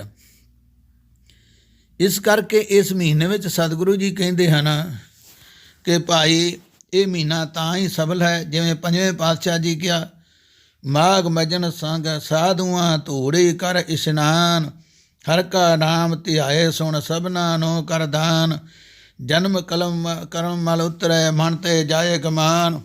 ਇਸ ਪ੍ਰਕਾਰ ਸਤਿਗੁਰੂ ਜੀ ਕਹਿੰਦੇ ਹਨ ਭਾਈ ਉਹ ਸਾਰੇ ਹੀ ਔਗਣ ਦੂਰ ਹੋ ਜਾਂਦੇ ਹਨ ਅਤੇ ਸ਼ੁਭ ਗੁਣ ਪ੍ਰਾਪਤ ਹੋ ਜਾਂਦੇ ਹਨ। ਜਿਹੜਾ ਵਿਧੀ ਅਨੁਸਾਰ ਗੁਰੂ ਕੀ ਕਿਰਪਾ ਅਨੁਸਾਰ ਇਹ ਜਿਹੜੇ ਨਿਯਮ ਧਾਰਨ ਕਰ ਲੈਂਦਾ ਹੈ। ਗੁਰੂ ਪਿਆਰੇ ਸਾਧ ਸੰਗਤ, ਸਤਿਗੁਰੂ ਜੀ ਕਹਿੰਦੇ ਉਹਦੇ ਵਾਸਤੇ ਇਹ ਸਮਾਂ ਸਫਲ ਹੈ। क्योंकि महादिवस मुहूर्त भले जिसको नदर करे, नानक मंगे दर्शदान किरपा करो हरे। सतਿਗੁਰੂ ਜੀ ਕਹਿੰਦੇ ਇਸ ਕਰਕੇ ਉਹਦੇ ਵਾਸਤੇ ਸਮਾਂ ਕੋਈ ਮਾੜਾ ਨਹੀਂ। ਜਦੋਂ ਵੀ ਚਾਹੇ ਪਰਮੇਸ਼ਰ ਨੂੰ ਉਹ ਸਦਾ ਹੀ ਪ੍ਰਾਪਤੀ ਕਰਨ ਕਰਕੇ ਉਹਦੇ ਨਾਲ ਮਿਲ ਕੇ ਆਨੰਦ ਮਾਣਦਾ ਹੈ। ਪਰਮੇਸ਼ਰ ਨੂੰ ਮਿਲ ਕੇ ਉਹਨੂੰ ਯਾਦ ਕਰਕੇ ਉਹਦੇ ਗੁਣ ਗਾ ਕੇ ਉਹਦਾ ਨਾਮ ਜਪ ਕੇ ਸਮਾਂ ਸਫਲ ਕਰਦਾ ਹੈ ਅਤੇ ਫਿਰ ਸਾਰੇ ਔਗਣ ਜਿਹੜੇ ਦੂਰ ਹੋ ਜਾਂਦੇ ਹਨ। ਅਤੇ ਸਭ ਤੋਂ ਵੱਡਾ ਜਿਵੇਂ ਜੀਵ ਨੂੰ ਹੰਕਾਰ ਇਹ ਵਿਕਾਰ ਚੁੰਬੜਿਆ ਰਹਿੰਦਾ ਹੈ, ਇਸੇ ਤਰ੍ਹਾਂ ਫਿਰ ਜਿਹੜਾ ਹੈ ਲੋਭ ਵੀ ਜੀਵ ਨੂੰ ਖੁਆਰ ਕਰਦਾ ਹੈ। ਅਤੇ ਲੋਭ ਦੇ ਕਾਰਨ ਜੀਵ ਜਿਹੜਾ ਹੈ ਸਤਿਗੁਰੂ ਜੀ ਕਹਿੰਦੇ ਫਿਰ ਉਹ ਹੱਕ ਨਿਹੱਕ ਨਹੀਂ ਵੇਂਦਾ, ਆਪਣਾ ਪਰਾਇਆ ਨਹੀਂ ਵੇਂਦਾ। ਜਿੱਥੇ ਵੀ ਹੋ ਸਕੇ ਲੋਭ ਦੇ ਕਾਰਨ ਉਹ ਗਲਤ ਕੰਮ ਕਰ ਜਾਂਦਾ ਹੈ, ਕਿਸੇ ਦਾ ਨੁਕਸਾਨ ਕਰ ਜਾਂਦਾ ਹੈ। ਕਈਆਂ ਰਿਸ਼ੀਆਂ ਮੁਨੀਆਂ ਤਪੀਆਂ ਨੂੰ ਇਸ ਵਿਕਾਰ ਨੇ ਜਿਹੜਾ ਖੁਆਰ ਕੀਤਾ ਹੈ, ਇਸ ਕਰਕੇ ਉਹਨਾਂ ਨੂੰ ਪਛਤਾਉਣਾ ਪਿਆ। ਅਤੇ ਅੱਗੇ ਫਿਰ ਦੱਸਿਆ ਹੈ ਇਹ ਜਿਹੜਾ ਲੋਭ ਹੈ ਕਿਵੇਂ ਖਰਾਬ ਕਰਦਾ ਹੈ। ਸਤਿਗੁਰੂ ਜੀ ਕਹਿੰਦੇ ਲੋਭ ਸਵਾਨ ਕਹਿੰਦੇ ਕੁੱਤੇ ਨੂੰ, ਭਾਵ ਜਿਹੜਾ ਲੋਭੀ ਪੁਰਸ਼ ਹੈ ਇੱਕ ਕੁੱਕਰ ਦੇ ਬਰਾਬਰ ਉਹਦਾ ਹਾਲ ਦੱਸਿਆ ਹੈ। ਜਿਵੇਂ ਲੋਭੀ ਕੁੱਤਾ ਹੈ ਲਾਲਚ ਵਿੱਚ ਆ ਕੇ ਮਾੜੀ ਕੋਈ ਚੀਜ਼ ਖਾ ਜਾਂਦਾ ਹੈ, ਸੱਪ ਵਰਗੀ ਕੋਈ ਜ਼ਹਿਰੀ ਚੀਜ਼ ਖਾ ਜਾਵੇ ਅਤੇ ਹਲਕਾ ਹੋ ਜਾਂਦਾ ਹੈ, ਫਿਰ ਆਪਣੇ ਪਰਾਏ ਦਾ ਲਿਹਾਜ਼ ਨਹੀਂ ਕਰਦਾ। ਇਵੇਂ ਲੋਭੀ ਪੁਰਸ਼ ਜਿਹੜਾ ਹੈ ਉਹ ਕਿਸੇ ਦਾ ਲਿਹਾਜ਼ ਨਹੀਂ ਕਰਦਾ, ਜਿੱਥੇ ਦਾ ਲੱਗੇ ਲਾ ਲੈਂਦਾ ਹੈ। ਸਤਿਗੁਰਾਂ ਕਿਹਾ ਲੋਭੀ ਕਾ ਵਸਾਓ ਨਾ ਕੀਜੇ, ਜੇ ਘਰ ਪਾਰ ਵਸਾਏ। ਇਸ ਕਰਕੇ ਸਤਿਗੁਰੂ ਜੀ ਕਹਿੰਦੇ ਹਨ ਕਿ ਲੋਭੀ ਪੁਰਸ਼ ਦੀ ਹਾਲਤ ਐਸੀ ਬਣ ਜਾਂਦੀ ਹੈ। ਅਤੇ ਇੱਥੇ ਅੱਗੇ ਲੋਭ ਦੇ ਬਾਰੇ ਇੱਕ ਸਾਖੀ ਆਉਂਦੀ ਹੈ। 5 ਸਵਾਲ ਕਰਨ ਵਾਲੇ ਲੋਭੀ ਪੰਡਤ ਦੀ, ਧਿਆਨ ਦੇ ਨਾਲ ਸੁਣਨਾ ਕਰਨਾ। ਇੱਕ ਰਾਜੇ ਦੀ ਰਾਜ ਸਭਾ ਵਿੱਚ ਪੰਡਤ ਕਥਾ ਕਰਦਾ ਹੁੰਦਾ ਸੀ, ਅਤੇ ਇੱਕ ਹੋਰ ਪੰਡਤ ਸੀ ਜੋ ਈਰਖਾ ਕਰਕੇ ਉਸ ਰਾਜ ਪੰਡਤ ਨੂੰ ਉੱਥੋਂ ਕਢਾਉਣਾ ਚਾਹੁੰਦਾ ਸੀ। ਜਿਹੜਾ ਰਾਜੇ ਦਾ ਪੰਡਤ ਸੀ ਖਾਸ, ਦੂਜਾ ਪੰਡਤ ਚਾਹੁੰਦਾ ਸੀ ਕਿ ਇਹਨੂੰ ਉੱਥੋਂ ਕਢਾ ਦੇਵਾਂ ਅਤੇ ਮੈਨੂੰ ਇਹ ਟਿਕਾਣਾ ਮਿਲ ਜਾਵੇ, ਮੈਨੂੰ ਇਹ ਦਰਜਾ ਮਿਲ ਜਾਵੇ, ਮਾਣ ਸਤਿਕਾਰ ਵੱਧ ਜਾਵੇ। ਕਿਉਂਕਿ ਈਰਖਾ ਜਿਹੜੀ ਹੈ ਅੰਦਰੋਂ ਜਿਹੜੀ ਹੈ ਇਹ ਲੋਭ ਦੇ ਨਾਲ ਇਹ ਵੀ ਇੱਕ ਵੱਡੀ ਪ੍ਰਬਲ ਸ਼ਕਤੀ ਹੈ ਕਿ ਦੂਜੇ ਦਾ ਸਤਿਕਾਰ ਨਾ ਹੋਵੇ, ਦੂਜੇ ਨੂੰ ਕੋਈ ਲਾਭ ਨਾ ਹੋ ਜਾਵੇ, ਮੈਨੂੰ ਇਹ ਸਭ ਕੁਝ ਮਿਲ ਜਾਵੇ, ਮੇਰਾ ਮਾਣ ਸਤਿਕਾਰ ਵੱਧ ਜਾਵੇ, ਦੂਜਾ ਪਿੱਛੇ ਰਹਿ ਜਾਵੇ। ਭਾਵੇਂ ਕਿ ਚੰਗੇ ਕੰਮ ਵਾਸਤੇ ਜੀਵ ਬੜਾ ਉਦਮ ਕਰਦਾ ਹੈ। ਵੇਖਿਆ ਜਾਵੇ ਗੁਰੂ ਘਰ ਵੀ ਜਾਈਦਾ ਹੈ, ਮੱਥਾ ਟੇਕਣ ਵਾਸਤੇ ਸੰਗਤਾਂ ਜਾਂਦੀਆਂ ਹਨ, ਅਤੇ ਉੱਥੇ ਵੀ ਕਈ ਇਹ ਕਰਦੇ ਹਨ ਕਿ ਦੂਜੇ ਨੂੰ ਧੱਕ ਕੇ ਪਿਛਾਂਹ ਕਰ ਦੇਵਾਂ, ਪਿਛਾਂਹ ਧੱਕ ਕੇ ਡੇਗ ਦੇਵਾਂ ਅਤੇ ਮੈਂ ਅੱਗੇ ਲੰਘ ਜਾਵਾਂ। ਭਾਵੇਂ ਗੁਰੂ ਦੇ ਦਰਸ਼ਨ ਹੀ ਕਰਨ ਜਾਣਾ ਹੈ, ਪਰ ਦੂਜੇ ਨੂੰ ਪਛਾੜ ਕੇ ਆਪ ਅੱਗੇ ਲੰਘਣਾ, ਗੁਰੂ ਉਹਦੇ 'ਤੇ ਖੁਸ਼ ਨਹੀਂ ਹੁੰਦਾ। ਗੁਰੂ ਕਹਿੰਦਾ ਹੈ ਕਿ ਸਾਜ ਕਹੋ ਸੁਣ ਲਿਓ, ਸਭੈ ਜਨ ਪ੍ਰੇਮ ਕੀਓ ਤਿਨਹੀ ਪ੍ਰਾਪਾਇਓ। ਹਮ ਨਹੀਂ ਚੰਗੇ ਬੁਰਾ ਨਹੀਂ ਕੋਏ, ਪ੍ਰਣਵਤ ਨਾਨਕ ਤਾਰੇ ਸੋਏ। ਜਿਹੜਾ ਆਪਣੇ ਆਪ ਨੂੰ ਸਭ ਤੋਂ ਨੀਵਾਂ ਮਾੜਾ ਗਿਣਦਾ ਹੈ, ਉੱਚਾ ਹੋ ਜਾਂਦਾ ਹੈ ਇਸ ਘਰ ਵਿੱਚ। ਅਤੇ ਜਿਹੜਾ ਦੂਜਿਆਂ ਨੂੰ ਪਛਾੜ ਕੇ ਕਹਿੰਦਾ ਮੈਂ ਇਹਦੀ ਜਗ੍ਹਾ ਮੰਨ ਕੇ ਮੇਰਾ ਮਾਣ ਸਤਿਕਾਰ ਹੋਵੇ, ਹੋਰ ਕਿਸੇ ਦੀ ਗੁਰੂ ਘਰ ਵਿੱਚ ਇੱਜ਼ਤ ਨਾ ਹੋਵੇ, ਕਿਸੇ ਦਾ ਨਾਂ ਨਾ ਕੋਈ ਲਵੇ, ਜਿੱਥੇ ਕਿੱਥੇ ਮੇਰੀ ਪੁੱਛ ਗਿੱਛ ਹੋਵੇ, ਇਹ ਵੀ ਇੱਕ ਐਸੀ ਈਰਖਾ ਹੈ, ਇਹ ਵੀ ਲੋਭ ਵੱਡਾ ਹੈ। ਉਹ ਜਿਹੜਾ ਪੰਡਤ ਚਾਹੁੰਦਾ ਸੀ ਕਿ ਰਾਜ ਪੰਡਤ ਨੂੰ ਮੈਂ ਦਰਬਾਰ ਵਿੱਚੋਂ ਰਾਜੇ ਦੇ ਘਰ 'ਚੋਂ ਕਢਾ ਦੇਵਾਂ, ਉਸ ਪੰਡਤ ਨੇ ਰਾਜੇ ਨੂੰ ਕਿਹਾ ਹੇ ਰਾਜਨ, ਜੋ ਪੰਡਤ ਤੁਹਾਡੀ ਰਾਜ ਸਭਾ 'ਚ ਕਥਾ ਕਰਦਾ ਹੈ, ਜੇ ਉਹਨੂੰ ਤੁਸੀਂ ਬੜਾ ਚੰਗਾ ਸਿਆਣਾ ਸਮਝਦੇ ਹੋ ਤਾਂ ਉਸ ਪਾਸੋਂ ਇਹ 5 ਪ੍ਰਸ਼ਨ ਪੁੱਛੋ। ਜੇ ਤੇ ਦੱਸ ਦੇਵੇਗਾ ਤੇ ਸਮਝੋ ਕਿ ਵਿਦਵਾਨ ਹੈ, ਨਹੀਂ ਤਾਂ ਮੇਰੀ ਨਿਗਾਹ ਵਿੱਚ ਐਵੇਂ ਹੀ ਉਹਦਾ ਟੁੱਚਰ ਬਣਿਆ ਹੋਇਆ ਹੈ ਖਾਣ ਦਾ। ਉਹਨੇ ਕਿਹਾ ਰਾਜੇ ਕਿਹਾ ਕਿਹੜੇ ਸਵਾਲ ਹਨ? ਉਹ ਈਰਖਾ ਵਾਲਾ ਪੰਡਤ ਕਹਿੰਦਾ ਉਹਨੂੰ ਪੁੱਛੋ। ਪਹਿਲਾ ਸਵਾਲ ਹੈ ਇੱਥੇ ਕਿਹੜਾ ਦੁਖੀ ਹੈ ਅਤੇ ਅੱਗੇ ਪ੍ਰਲੋਕ ਵਿੱਚ ਕਿਹੜਾ ਦੁਖੀ ਹੋਵੇਗਾ। ਦੂਜਾ ਹੈ ਇੱਥੇ ਕਿਹੜਾ ਸੁਖੀ ਹੈ ਅਤੇ ਅੱਗੇ ਕਿਹੜਾ ਦੁਖੀ ਹੋਵੇਗਾ। ਤੀਜਾ ਸਵਾਲ ਹੈ ਇੱਥੇ ਕਿਹੜਾ ਦੁਖੀ ਹੈ ਅਤੇ ਅੱਗੇ ਕਿਹੜਾ ਸੁਖੀ ਹੋਵੇਗਾ। ਚੌਥਾ ਹੈ ਇੱਥੇ ਕਿਹੜਾ ਸੁਖੀ ਹੈ ਅਤੇ ਅੱਗੇ ਕਿਹੜਾ ਸੁਖੀ ਹੋਵੇਗਾ। ਤੇ ਅੱਗੇ ਪੰਜਵਾਂ ਹੈ ਕਿ ਪਾਪ ਦਾ ਬਾਪ ਕੌਣ ਹੈ। ਇੱਕ ਵਾਰ ਦੁਬਾਰਾ ਫਿਰ ਸੁਣ ਲਈਏ ਕਿ ਇੱਥੇ ਕਿਹੜਾ ਦੁਖੀ ਤੇ ਅੱਗੇ ਕਿਹੜਾ ਦੁਖੀ ਹੋਵੇਗਾ। ਦੂਜਾ ਸਵਾਲ ਹੈ ਇੱਥੇ ਕਿਹੜਾ ਸੁਖੀ ਤੇ ਅੱਗੇ ਕਿਹੜਾ ਦੁਖੀ ਹੋਵੇਗਾ। ਤੀਜਾ ਸਵਾਲ ਹੈ ਇੱਥੇ ਕਿਹੜਾ ਦੁਖੀ ਤੇ ਅੱਗੇ ਕਿਹੜਾ ਸੁਖੀ ਹੋਵੇਗਾ। ਚੌਥਾ ਸਵਾਲ ਹੈ ਇੱਥੇ ਕਿਹੜਾ ਸੁਖੀ ਤੇ ਅੱਗੇ ਕਿਹੜਾ ਸੁਖੀ ਹੋਵੇਗਾ। ਤੇ ਪੰਜਵਾਂ ਸਵਾਲ ਸੀ ਕਿ ਪਾਪ ਦਾ ਬਾਪ ਕੌਣ ਹੈ, ਭਾਵ ਪਾਪ ਦਾ ਮੁੱਢ ਕੀ ਹੈ। ਇਹ ਰਾਜੇ ਨੇ ਈਰਖਾਲੂ ਪੰਡਤ ਦੀ ਗੱਲ ਸੁਣ ਕੇ ਮੰਨ ਕੇ ਤੇ ਉਹ ਜਿਹੜਾ ਰਾਜ ਪੰਡਤ ਸੀ ਦਰਬਾਰ ਵਿੱਚ ਰਹਿੰਦਾ ਸੀ, ਰਾਜੇ ਦੇ ਵਿੱਚ ਦਰਬਾਰ ਦੇ ਵਿੱਚ, ਉਸ ਰਾਜ ਪੰਡਤ ਪਾਸੋਂ ਇਹ ਪੰਜੇ ਪ੍ਰਸ਼ਨ ਪੁੱਛੇ। ਤੇ ਉਹ ਰਾਜ ਪੰਡਤ ਨੇ ਸੋਚਿਆ ਕਿ ਕਿਸੇ ਨੇ ਈਰਖਾ ਕੀਤੀ ਹੋਣੀ ਹੈ। ਅੱਗੇ ਕਦੀ ਐਸੀ ਮੈਨੂੰ ਮੁਸ਼ਕਿਲ ਨਹੀਂ ਆਈ, ਗੁਜ਼ਾਰਾ ਚੰਗਾ ਚੱਲਦਾ ਸੀ। ਹੁਣ ਮੈਨੂੰ ਇਹਨਾਂ ਪ੍ਰਸ਼ਨਾਂ ਦਾ ਉੱਤਰ ਨਹੀਂ ਆਉਣਾ, ਜਿਸ ਕਰਕੇ ਰਾਜੇ ਨੇ ਮੇਰੀ ਛੁੱਟੀ ਕਰ ਦੇਣੀ ਹੈ। ਇਸ ਤਰ੍ਹਾਂ ਸੋਚ ਕੇ ਰਾਜ ਪੰਡਤ ਨੇ ਰਾਜੇ ਪਾਸੋਂ 8 ਦਿਨਾਂ ਦੀ ਮੋਹਲਤ ਮੰਗ ਲਈ ਕਿ ਮੈਨੂੰ 8 ਦਿਨਾਂ ਦਾ ਸਮਾਂ ਦਿੱਤਾ ਜਾਵੇ, ਫਿਰ ਮੈਂ ਇਹ ਸਵਾਲ ਦਾ ਪੰਜਾਂ ਦਾ ਜਿਹੜਾ ਹੈ ਜਵਾਬ ਸਵਾਲਾਂ ਦਾ ਦੇ ਸਕਾਂਗਾ। ਤੇ ਹਰ ਵਕਤ ਉਦਾਸ ਹੀ ਰਹਿੰਦਾ ਹੈ, ਕਿਉਂਕਿ ਜਦੋਂ ਕਿਸੇ ਨੂੰ ਕੋਈ ਚਿੰਤਾ ਲੱਗ ਜਾਵੇ, ਚਿੰਤਾ ਦਾ ਕੋਈ ਇਲਾਜ ਛੇਤੀ ਨਹੀਂ ਕਰ ਸਕਦਾ ਡਾਕਟਰ ਵੈਦ ਹਕੀਮ। ਚਿੰਤਾ ਤਾਂ ਹੀ ਜਾ ਸਕਦੀ ਹੈ ਇੱਕ ਪ੍ਰਭੂ ਨੂੰ ਚੇਤਾ ਕੀਤਾ ਜਾਵੇ, ਚਿੰਤਨ ਕੀਤਾ ਜਾਵੇ ਉਹਦਾ। ਜਿੰਨਾ ਚਿਰ ਉਹਦਾ ਚਿੰਤਨ ਨਹੀਂ ਕਰਦੇ, ਚੇਤਾ ਨਹੀਂ ਕਰਦੇ, ਚਿੰਤਾ ਨਹੀਂ ਜਾਂਦੀ। ਤੇ ਹੁਣ ਇਹ ਚਿੰਤਾ ਵਿੱਚ ਪੈ ਗਿਆ, ਰੰਗ ਪੀਲਾ ਪੈ ਗਿਆ, ਉੱਤਰ ਕੋਈ ਫੁਰਦਾ ਨਹੀਂ ਹੈ, ਖਾਣਾ ਪੀਣਾ ਵੀ ਛੁੱਟ ਗਿਆ।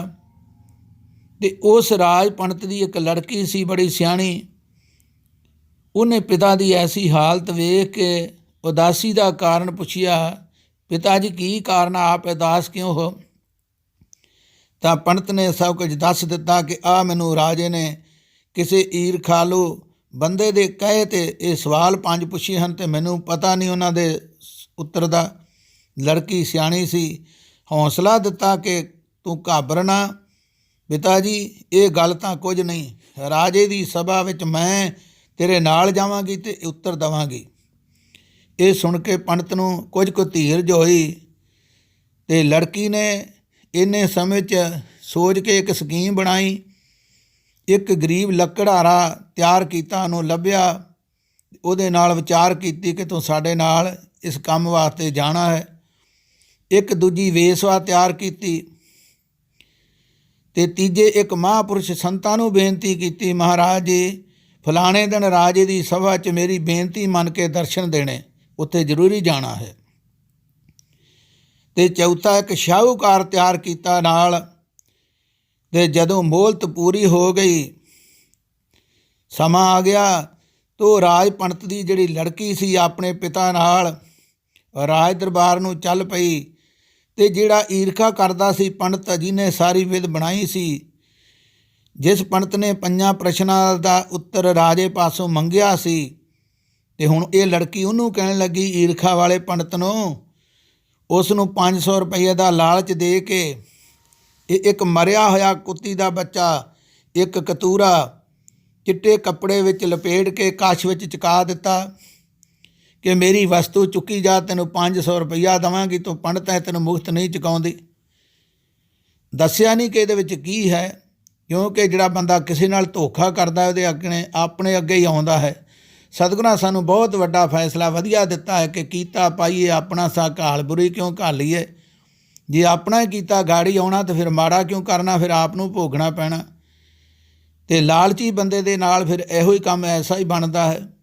ਹੁਣ ਉਹ ਲਾਲਚ ਦੇ ਕੇ ਇਹਨੂੰ ਮਰਿਆ ਕਤੂਰਾ ਕੱਪੜੇ ਵਿੱਚ ਲਪੇਟ ਕੇ ਚੁਕਾ ਦਿੱਤਾ, ਦੱਸਿਆ ਨਹੀਂ ਇਹਦੇ ਵਿੱਚ ਕੀ ਹੈ, 500 ਰੁਪਏ ਦਾ ਲਾਲਚ ਦਿੱਤਾ।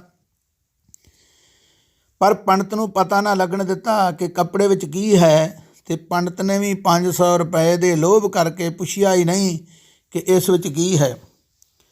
ਹੁਣ ਜਦੋਂ ਲੜਕੀ ਇਹਨਾਂ 5 ਨੂੰ ਲੈ ਕੇ ਚੱਲੀ ਹੈ, ਇੱਕ ਗਰੀਬ ਲੱਕੜਹਾਰਾ, ਇੱਕ ਵੇਸਵਾ, ਇੱਕ ਸੰਤ, ਇੱਕ ਸ਼ਾਹੂਕਾਰ ਤੇ ਇੱਕ ਆਪਣੇ ਉਹ ਪੰਡਤ ਸਮੇਤ ਜਿਹਨੂੰ ਨਾਲ ਕੁੱਤਾ ਚੁਕਾਇਆ, ਮਰਿਆ ਹੋਇਆ ਕੁੱਤੇ ਦਾ ਬੱਚਾ ਕਤੂਰਾ ਚੁੱਕਿਆ ਹੈ, ਤੇ ਆਪਣੇ ਪਿਤਾ ਨੂੰ ਨਾਲ ਲੈ ਕੇ, ਇਹਨਾਂ 5 ਨੂੰ ਨਾਲ ਲੈ ਕੇ ਰਾਜੇ ਦੀ ਰਾਜ ਸਭਾ ਵਿੱਚ ਪਹੁੰਚੀ।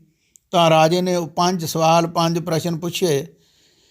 ਪਹਿਲਾ ਸਵਾਲ ਕਿ ਇੱਥੇ ਕਿਹੜਾ ਦੁਖੀ ਹੈ ਅਤੇ ਅੱਗੇ ਪ੍ਰਲੋਕ ਵਿੱਚ ਕੌਣ ਦੁਖੀ ਹੋਵੇਗਾ। ਤਾਂ ਲੜਕੀ ਨੇ ਰਾਜੇ ਅੱਗੇ ਲੱਕੜਹਾਰਾ ਖੜਾ ਕਰ ਦਿੱਤਾ।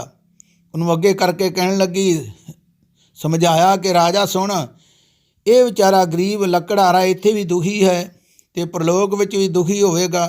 ਰਾਤ ਦਿਨ ਮਿਹਨਤ ਕਰਦਾ ਹੈ ਅਤੇ ਕੋਈ ਇਹਨੂੰ ਸੁੱਖ ਦੀ ਘੜੀ ਨਹੀਂ ਆਉਂਦੀ। ਰਾਤ ਦਿਨ ਥੱਕ ਕੇ ਸੌਂ ਜਾਂਦਾ ਹੈ। ਨਾ ਭਜਨ ਸਿਮਰਨ ਕਰਨ ਜੋਗਾ, ਨਾ ਦਾਨ ਪੁੰਨ ਕਰਨ ਜੋਗਾ, ਨਾ ਤੀਰਥ 'ਤੇ ਜਾਣ ਜੋਗਾ। ਆਪਣੇ ਪਰਿਵਾਰ ਨੂੰ ਪਾਲਣ ਵਾਸਤੇ ਰਾਤ ਦਿਨ ਖਪਦਾ ਹੈ ਅਤੇ ਖਪਦਾ ਹੋਇਆ ਇੱਥੋਂ ਚਲਿਆ ਜਾਵੇਗਾ, ਕਿਉਂਕਿ ਇਹ ਜਿਹੜਾ ਹੈ ਨਾਮ ਸਿਮਰਨ ਨਹੀਂ ਕਰ ਸਕਦਾ, ਨਾ ਕੋਈ ਹੋਰ ਸ਼ੁਭ ਕਰਮ ਕਰ ਸਕਦਾ ਹੈ। ਅਤੇ ਫਿਰ ਉਹਨੇ ਕਿਹਾ ਇੱਥੇ ਕਿਹੜਾ ਸੁਖੀ ਹੈ ਅਤੇ ਅੱਗੇ ਕਿਹੜਾ ਦੁਖੀ ਹੋਵੇਗਾ। ਤਾਂ ਲੜਕੀ ਨੇ ਉੱਤਰ ਦੇਣ ਲਈ ਵੇਸਵਾ ਅੱਗੇ ਖੜੀ ਕਰ ਦਿੱਤੀ ਅਤੇ ਦੱਸਿਆ, ਰਾਜਨ ਸੁਣ, ਇਹ ਇੱਥੇ ਵਿਸ਼ੇ ਵਿਕਾਰ ਭੋਗਦੀ ਹੈ, ਇਸ ਲਈ ਸੁਖੀ ਹੈ ਕਿ ਮੈਂ ਬੜਾ ਐਸ਼ ਪ੍ਰਸਤੀ ਕਰਦੀ ਹਾਂ, ਪਰ ਜਦੋਂ ਪ੍ਰਲੋਕ ਵਿੱਚ ਜਾ ਕੇ ਇਸ ਪਾਪ ਕਰਕੇ ਨਰਕਾਂ ਵਿੱਚ ਪਵੇਗੀ ਤਾਂ ਦੁਖੀ ਹੋਵੇਗੀ। ਇਸ ਕਰਕੇ ਵੇਸਵਾ ਦਾ ਇਹ ਹਾਲ ਹੈ, ਇੱਥੇ ਸੁਖੀ ਅਤੇ ਅੱਗੇ ਦੁਖੀ।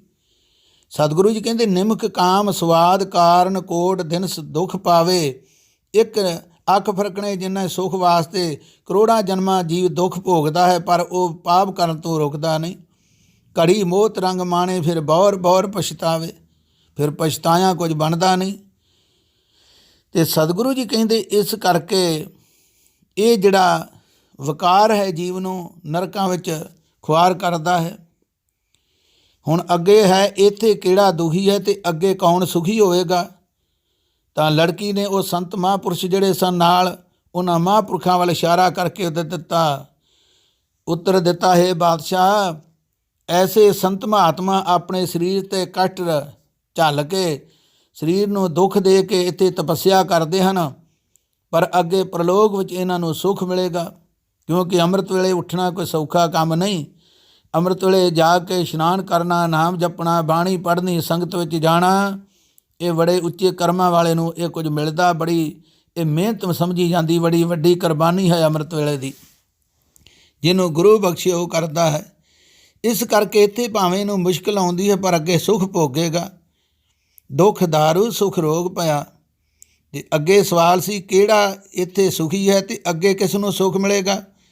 ਤਾਂ ਲੜਕੀ ਨੇ ਉੱਤਰ ਦਿੱਤਾ, ਜਿਹੜਾ ਸ਼ਾਹੂਕਾਰ ਨਾਲ ਸੀ ਉਹਨੂੰ ਅੱਗੇ ਖੜਾ ਕੀਤਾ। ਕਹਿੰਦੀ, ਇਸ ਸ਼ਾਹੂਕਾਰ ਕੋਲ ਬਹੁਤ ਧਨ ਹੋਣ ਕਰਕੇ ਇੱਥੇ ਵੀ ਸੁਖੀ ਹੈ ਅਤੇ ਦਾਨ ਪੁੰਨ ਬੜਾ ਕਰਦਾ ਹੈ ਧਨ ਕਰਕੇ, ਅਤੇ ਜਿਸ ਕਰਕੇ ਅੱਗੇ ਵੀ ਸੁਖੀ ਹੋਵੇਗਾ, ਇਹਦਾ ਉਹਨੂੰ ਫਲ ਪ੍ਰਾਪਤ ਹੋਵੇਗਾ। ਅਖੀਰਲਾ ਸਵਾਲ ਸੀ ਪਾਪ ਦਾ। ਪਾਪ ਦਾ ਮੁੱਢ ਕੌਣ ਹੈ, ਪਾਪ ਦਾ ਪਿਓ ਕੌਣ ਹੈ। ਜਿਵੇਂ ਧਰਮ ਦੀ ਮਾਂ ਜਿਹੜੀ ਹੈ ਦਇਆ ਹੈ, ਦਇਆ ਤੋਂ ਧਰਮ ਪੈਦਾ ਹੁੰਦਾ ਹੈ। ਜਿਹਦੇ ਕੋਲ ਦਇਆ ਨਹੀਂ ਉਹਦੇ ਕੋਲ ਧਰਮ ਨਹੀਂ। ਇਸੇ ਤਰ੍ਹਾਂ ਪਾਪ ਜਿਹੜਾ ਕਿੱਥੋਂ ਪੈਦਾ ਹੁੰਦਾ ਹੈ, ਲਾਲਚ ਤੋਂ। ਅਤੇ ਇਸ ਪ੍ਰਸ਼ਨ ਦਾ ਉੱਤਰ ਦੇਣ ਵਾਸਤੇ ਲੜਕੀ ਨੇ ਉਹ ਜਿਹੜਾ ਈਰਖਾ ਵਾਲਾ ਪੰਡਤ ਸੀ ਉਹਨੂੰ ਕਿਹਾ ਕਿ ਪੰਡਤ ਜੀ ਹੁਣ ਗੱਲ ਸੁਣੋ ਧਿਆਨ ਨਾਲ, ਆਪਣੀ ਕੱਛ ਵਿੱਚੋਂ ਮੋਇਆ ਕਤੂਰਾ ਕੱਢ ਦਿਓ।